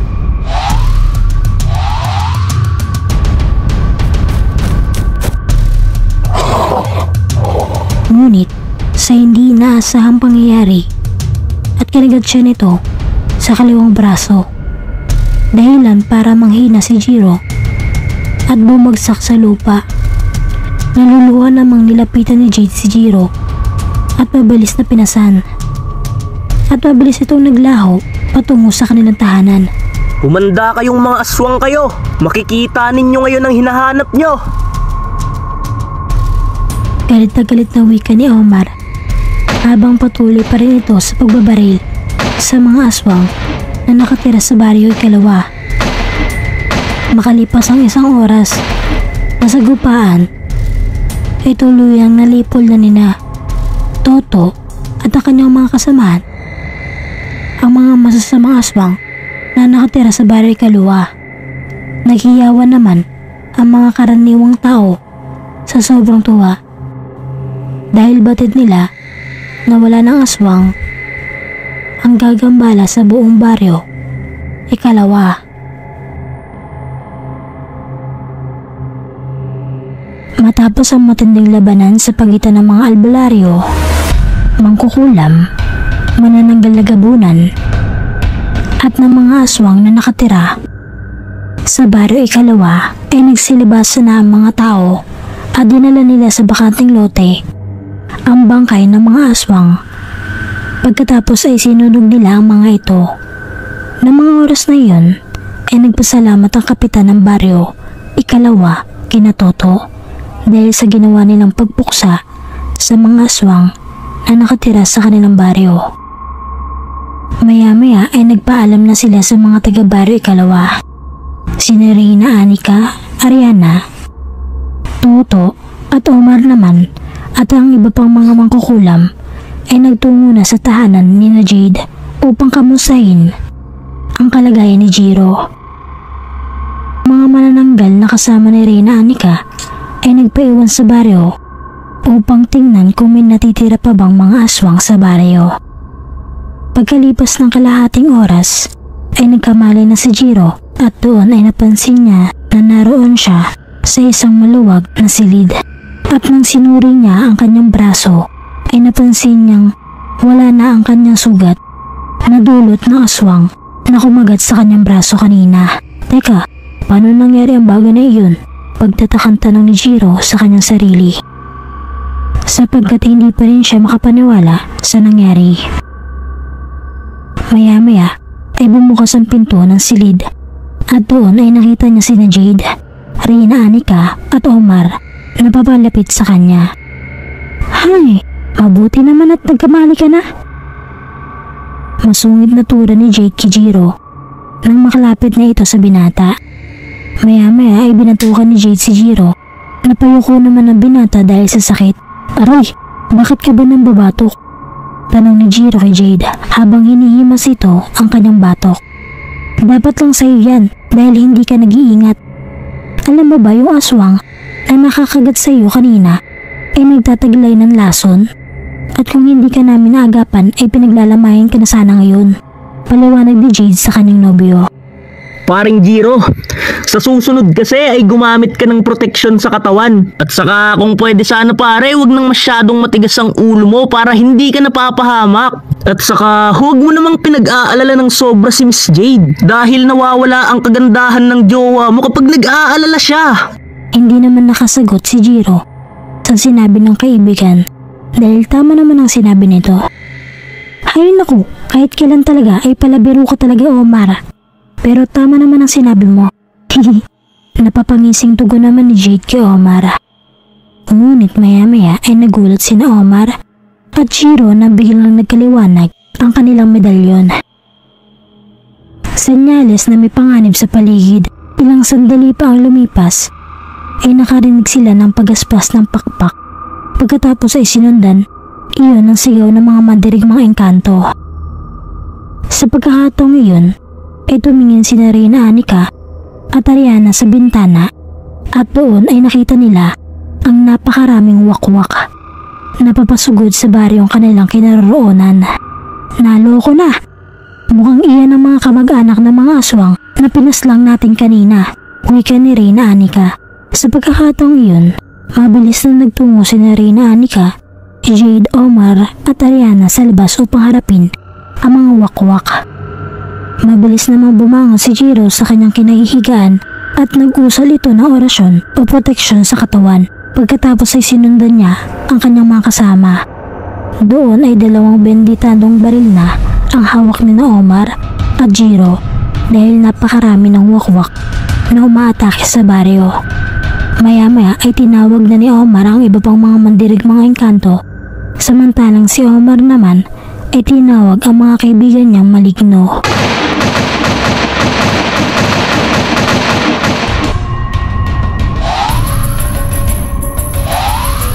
Sa gitna ng labanan ay biglang umulan ng palaso at kagagawan iyon ni Jade.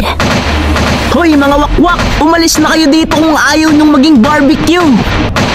Sigaw ni Omar.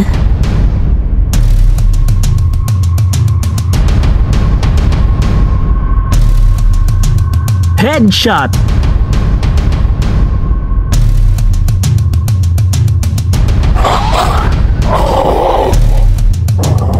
Dahil dehado ang mga wakwak, ay napilitan ng mga ito na tumakas. Ay sa wakas natapos din.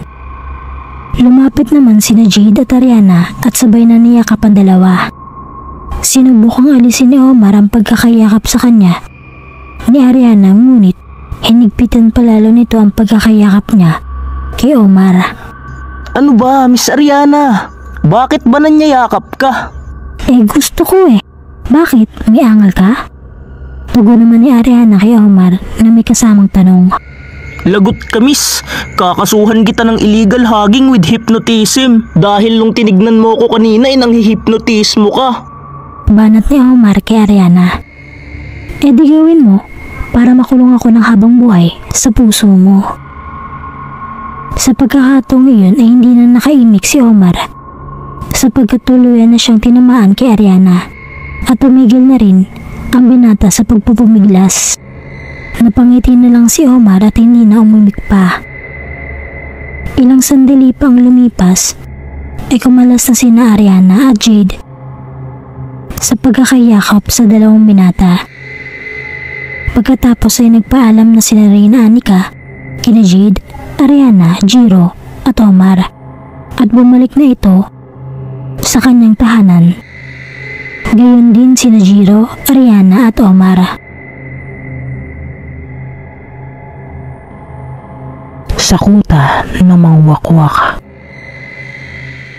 Nang makabalik na ang mga nakatakas na wakwak sa kanilang kuta, ay ibinalita kaagad nila sa kanilang pinuno na bigo silang makuha si Toto, kaya naman nag-alab ang galit ng pinuno ng mga wakwak. Mga unghang, iisang albularyo lang eh. Hindi nyo pa nakuha? Galit na wika ng mga pinuno ng mga wakwak. Pinuno, papunta na sana kami sa tahanan ni Jiro para dakpin si Toto. Ngunit nakialam ang mga mandirigmang engkanto at maligno sa gagawin namin. At saka may 2 lalaki na tumulong sa kanila kaya muntik na kaming maubos. Pati ang reyna ng mga manananggal na gabunan ay nakialam na rin. paliwanag naman ng isa sa mga wakwak. Pahamak talaga sa mga plano ang mga engkanto at maligno iyan. Kung gayon, ay humanda sila bukas ng gabi dahil ako na mismo ang magtutungo sa baryo una para kunin si Toto. Tugon naman ang pinuno ng mga wakwak. Sa pagkakataong iyon, ay walang kaalam-alam ang mga wakwak na nagmamasid lang si Toto sa di kalayuan. Tingnan natin kung magagawa niyo akong dakpin bukas ng gabi. Pero bago ako umalis, ay may pasabog muna ako para sa inyo. Wika ni Toto. Pagkatapos ay binato nito ang isang sagradong granada sa tapat ng pintuan ng mga kuta ng mga wakwak. At nang sumabog na ang sagradong granada, ay nakarinig si Toto ng kaguluhan mula sa loob ng kuta ng mga wakwak. At habang nagaganap ang kaguluhan, ay nagpasya na si Toto na bumalik na sa kanyang tahanan. At ang ginawa ni Toto sa kuta ng mga wakwak ay hindi alam ng sino man. Muli na naman nagkakagulo ang mga taga-Bari Masisay. Sunod-sunod na naman kasi ang nawawalang kabataan at teenager sa kanilang baryo. Ngayong araw ay muling nagulantang ang kanilang lugar sa pagkawala ng 3 teenager. Walang may idea kung saan ito nagtungo sapagkat walang nakakita sa kanila.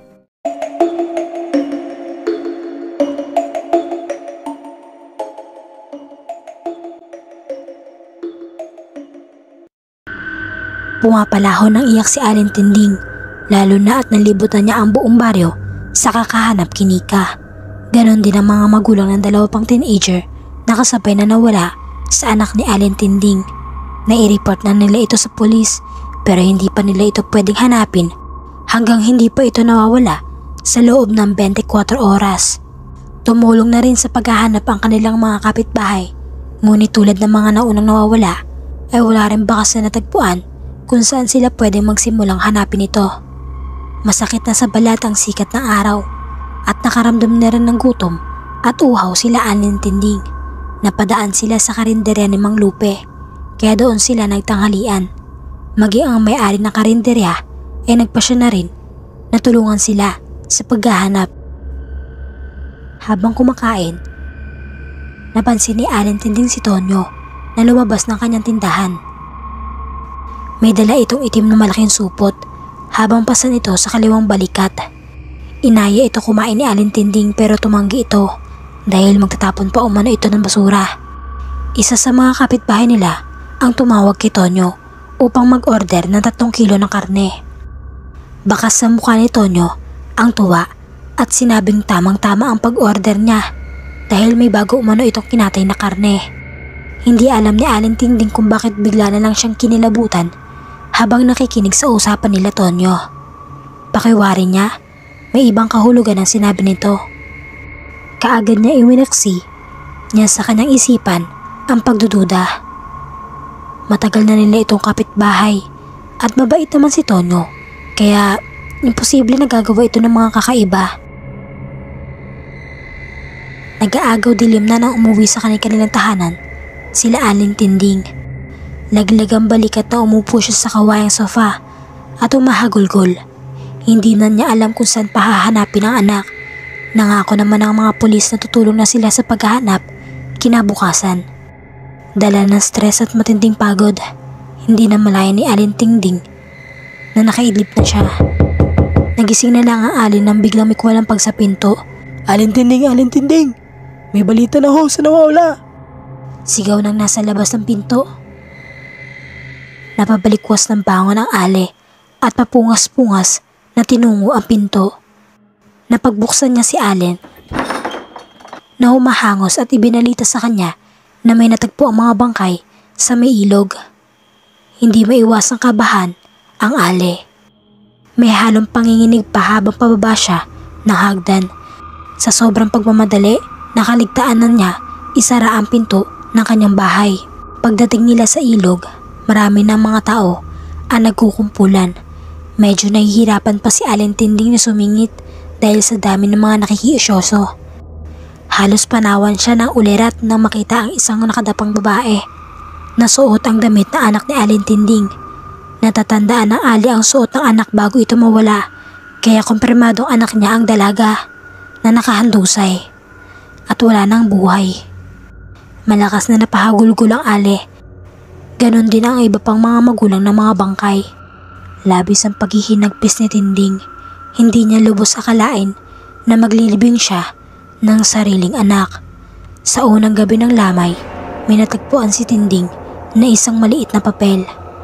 May nakasulat doon na kilala umano nito kung sino ang pumapaslang sa kanilang baryo. Nais din ng nagsulat na papuntahin siya sa may ilog kung saan natagpuan ang mga bangkay. Kahit medyo nag-aalangan ang Ali, mas nanaig pa rin sa kanya na malaman kung sino ang pumaslang sa kanyang anak. Nagpaalam muna siya sa kanyang mga kamag-anak na may pupuntahan ng saglit.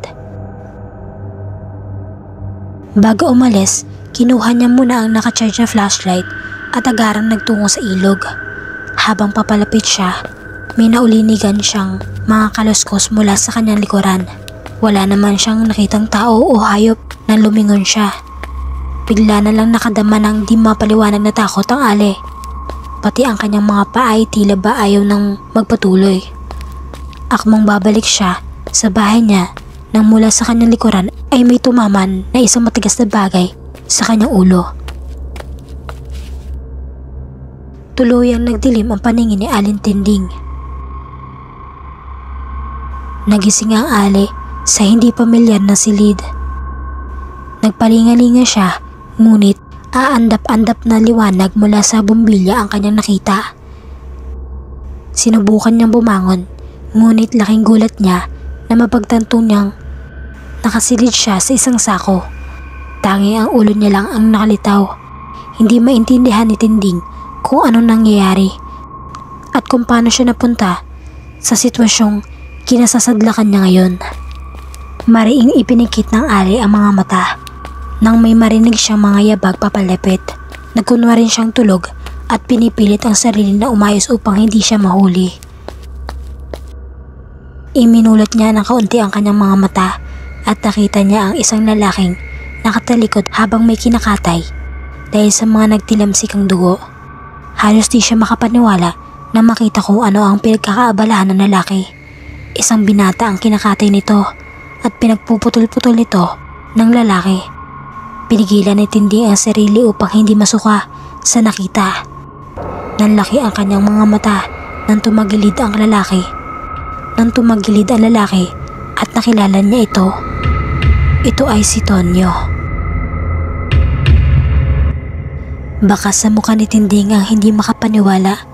Hindi niya inakala na kriminal pala ang kanilang kapitbahay. Iniligay ni Tonyo ang putol-putol na parte ng katawan ng kanyang biktima sa malaking freezer. Nanlaki ang mga mata ng Ali nang tumambad sa kanya ang maraming mga parte ng katawan ng tao. Nandidiri siya habang pinagmamasdan si Tonyo na kumakain ng mga laman loob ng tao. Bigla pang naging matulis ang mga kuko nito. Sa tingin ng Ali, isang aswang si Tonyo at ito din ang salarin sa pagkawala ng ilang mga kabataan sa kanilang baryo. Paglabas si Tonyo, agarang tinanggal ni Tinding ang pagkakatali niya pati ang sakong nakabalot sa kanyang kalahating katawan. Malapit na sanang matanggal ang pagkakatali nito nang biglang bumukas ang pinto at iniluwas si Tonyo na may dalang malaking itak. Nakakakilabot ang ngising pinakawalan nito habang mabalakis ang mapupulang mata ng lalaki. Dahan-dahan itong pumasok at naglakad patungo sa kinaroroonan ni Tinding. Panay naman ang atras ng Ali na makikitaan ng takot. Hindi na niya mabilang kung ilang beses na siyang napalunok dala ng matinding takot. Magpagayon man, pinilit niyang patatagin ang boses. Kasabay nun ay malutong niya itong pinagmumura. Nagdasal na rin si Tinding at humingi sa gabay ng Panginoon, subalit sadyang malakas ang puwersa ng kadiliman na mga oras na yun. Mabilis siyang sinunggaban ni Tonyo at pinagkakalmot habang ang isang kamay nito ay may hawak na itak na nakahumang sa leeg ni Tinding. Panay naman ang iwas ng Ali kahit panasukol na siya nito. Buong lakas niya tinadyakan si Tonyo na naging dahilan upang mabitawan siya nito.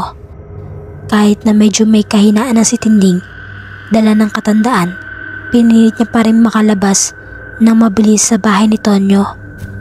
Nang makalabas, kaagad siyang humingi ng saklolo sa mga kapitbahay. Halos mapaos na si Aling Tinding sa kakasigaw para lang may makarinig sa kanya. Ngunit tila tulog na ang lahat sa bawat kabahayan. Pakiramdam ni Tinding ay parang may mali. Dati kasi kahit malalim na ang gabi ay may mga makakasulubong ka pa rin sa daan. Ang iba naman ay nagkukumpulan sa gilid ng kanilang bahay upang mag-inuman o di kaya nagkakantahan.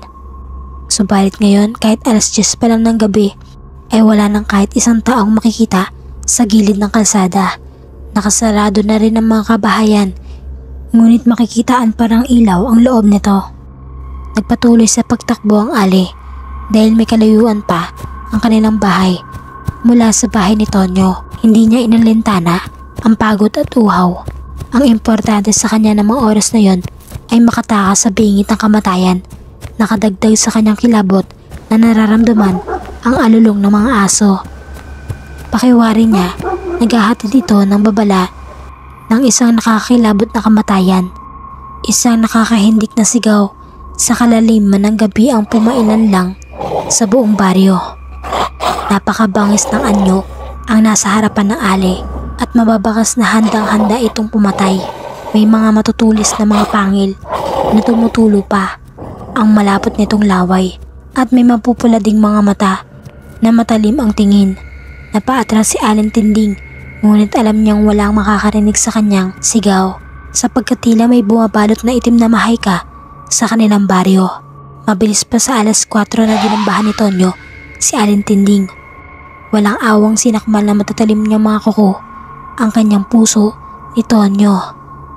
Winakwak pa nito ang kanyang tiyan upang kainin ang kanyang mga lamang loob at sarap ng sarap ito habang inangasab ang nakahaing hapunan.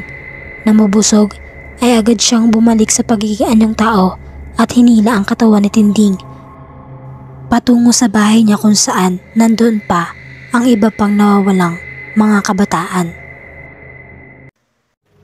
Doon pinutol-putol niya ang katawan ng Ali at inilagay niya sa malaking freezer kung saan nandun din ang iba pa niyang biktima. Halos magunaw ang mundo ni Teryo pag uwi niya galing Maynila nang bumungad sa kanya ang balitang patay na rin ang kanyang inang si Aling Tinding. Hindi niya lubos maunawaan ang sunod-sunod na pagkamatay ng kanyang mga mahal sa buhay.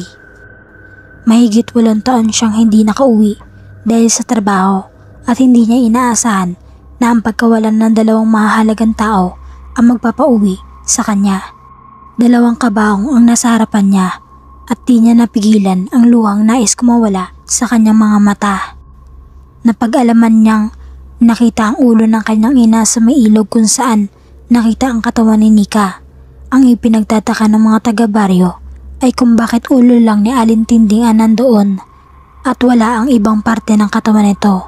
Sa harap ng kabaong, ipinangako niyang pagbabayarin ang may gawa nito sa kanila. Bago umano nangyari ang pagpaslang ay nakita pa ng isang kapitbahay nila na tinatahak ni Aling Tinding ang daan patungo sa may ilog. Hindi na nito nagawang tawagin ang Ali dahil mabilis ang pagmamaneho ng driver na sinasakyan ng kanyang kapitbahay. Hinintay muna ni Teryo na mailibing ang kanyang kapatid at ina bago isinagawa ang pinaplano. Patuloy pa rin ang pagkawala ng mga kabataan sa kanilang baryo kaya nagsagawa na ng aksyon ang mga opisyal ng kanilang baryo. Nakakalat ang mga pulis pati na ang mga tanod upang hulihin ang kriminal. Naniniwala sila na makakakuha rin sila ng lead tungkol sa pumapatay at nangkikidnap. Tumulong si Teryo sa mga alagad ng batas upang mas mapadali ang paghahanap nila sa kriminal. Habang sinusuri nila ang buong paligid, isang lalaki ang nakasuot ng itim na damit na may hood ang umagaw ng kanyang atensyon. May pasan itong isang malaking sako sa kanyang likuran. Masama ang kanyang kutob habang pinagmamasdan nito. Nagpaalam muna siya sa kanyang mga kasamahan na may pupuntahan lang siya saglit. Mabilis na sinundan niya ang lalaki at huminto ito sa isang malaking bahay. Pumasok ito sa loob habang iniwan lang itong nakabukas ang pinto. Walang pagdadalawang isip na pumasok siya sa loob ng bahay at kaagad na nagkubli. Nakamasid lang si Teryo sa bawat kilos ng lalaki. Binuksan nito ang isang nakakandadong silid at doon pabagsak na binitawan nito ang bitbit na sako. Napaigtag si Teryo nang biglang gumalaw ang sako. Maya-maya, sumigaw ang nasa loob nito at pinipilit na makawala siya. Narindi ang lalaki kaya agad niyang pinagtataga niya ang walang laban na babae. Napatakip ng bibig si Teryo lalo pa at nakita niya ang mapupulang likido na kumalat sa sako. Tumigil na rin sa kakasigaw ang nasa loob ng sako. Ilang saglit pa ay hinila nito ng lalaki at inilagay sa isang malaking freezer. Malayang napagmasdan ni Teryo ang mga putol-putol na katawan ng tao. "Aswang!" Sambit ni Teryo sa kanyang sarili habang ang lalaki ay sarap na kinakain ang pinutol na daliri mula sa kamay na nasa freezer. Natulala ito sa mga nakita dahil sa buong buhay niya ngayon lang ito nakakita ng totoong aswang. Maliban sa kwento ng kanyang pamilya at mga kaibigan, pinagpawisan ng malamig si Teryo. Hindi niya lubos sa kalain na totoo pala ang mga aswang at hindi ito gawa-gawa lang upang panakot sa mga bata. Biglang nag-alulong ng nakakakilabot ang mga aso sa labas. Maging si Teryo ay ramdam ang biglang pananayo ng kanyang mga balahibo sa batok. Kahit takot na takot ay pinilit na pinatatag ni Teryo ang kanyang loob upang makuha ang hustisya para sa kanyang ina at kapatid. Inilabas niya mula sa kanyang tagiliran ang batuta at punyal na ipinagamit sa kanya ng hepe ng pulis. Hindi kasi siya otorisado na humawak ng baril kaya binigyan siya ng batuta at punyal. Buong tapang na lumabas si Teryo sa kanyang pinagtataguan at agarang hinamon ng aswang na sarap pa sa pagunguyan ng mga putol na daliri. Parang hindi na nagulat ang aswang na marinig ang boses si Teryo. Marahas itong lumingon sa kanya at ipinakita pa nito ang pagkain ng mga laman ng loob. Hindi napigilan ni Teryo ang pagsusuka. Nandidiri siya sa nakita, pati sa nakakasulasok na amoy na tila naagnas na bangkay. Pinagmumura ito ni Teryo sa labis na galit, subalit hindi man lang natinag ang aswang. Sa halip, kalmado itong kumakain ng mga hilaw na karne ng tao. Mabilis na sumugod si Teryo habang nakahumang ang punyal na hawak niya. Nakaiwas naman kaagad ang aswang at galit na ibinalibag ang hawak na mga lamang loob at hilaw na karne. Ramdam ni Teryo ang panganib na sasapitin niya kung hindi siya gagawa ng paraan upang mapatay ang aswang.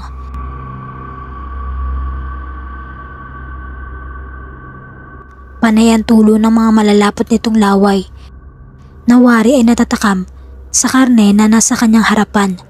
Umatunga si Tonyo at galit na galit dahil nasapol ang kanyang muka nang batuhin siya ni Teryo. Gamit ang palanggana, kaya kaagad itong nagpalit anyo bilang isang malaking aso at nilondagan si Teryo. Nagpambono silang dalawa. Marami siyang mga kalmot na natamo mula sa mabangis at aswang na aso. Panaiwas rin si Teryo upang hindi makagat ang kanyang leeg. Mahigpit pa rin ang hawak ni Teryo sa punyal at batuta. Natempuhan niyang matamaan sa braso ang aswang. Walang humpay ang pagbuno ng dalawa. Nangihina na si Teryo dahil sa mga natamong sugat. Ganon din ang aswang. Sa natitira pang lakas ay hinataw nito ng punyal ang dibdib ng aswang. Ngunit nadaplisan lamang ito dahil kaagad itong tumakbo palayo kay Teryo. Dahil nangihina at paika-ika ay pilit na hinabol ni Teryo ang aswang. Nakarating sila sa madilim na bahagi ng ilog at kaagad nagpalit ng anyo si Tonyo bilang isang tao. At patuloy pa rin ang pagdurugo ng kanyang mga natamong sugat. Huminto ang aswang habang nasa likuran lang nito ang umahangos na si Teryo. Hindi alintana ng binata kung mamamatay man siya, basta maiganti lang niya ang sinapit ng dalawang mahal niya sa buhay. Humarap ang aswang kay Teryo at matamang itong tumitig sa kanya. Pinayuhan pa siya ng aswang na umuwi na lang dahil tiyak hindi umano itong matatalo. Subalit hindi nagpatinag si Teryo. Nang medyo makabawi ng lakas, muli siyang naghanda sa pagsugod ng aswang. Nagulantang naman ang ilang mga nagbabantay sa baryo na marinig ang malakas na boses ni Teryo na may minumura.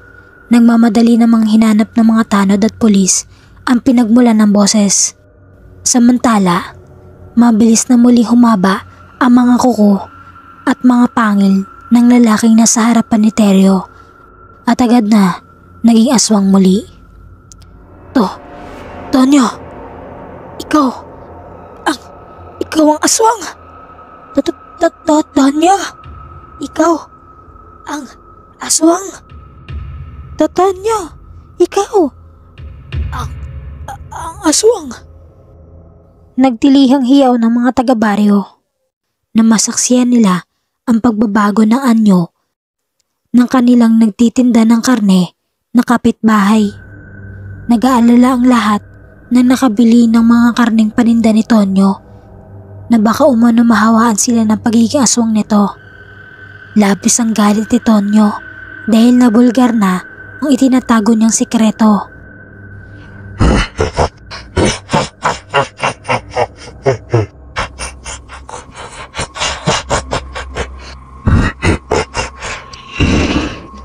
Isa sa mga tanod ang magsasalita pa sana, ngunit hindi na nito natapos ang sasabihin nang bigla nitong habulitin ni Tonyo at itinusok ang matutulis niyang mga kuko sa dibdib at hinatak ang tumitibok-tibok pa nitong puso.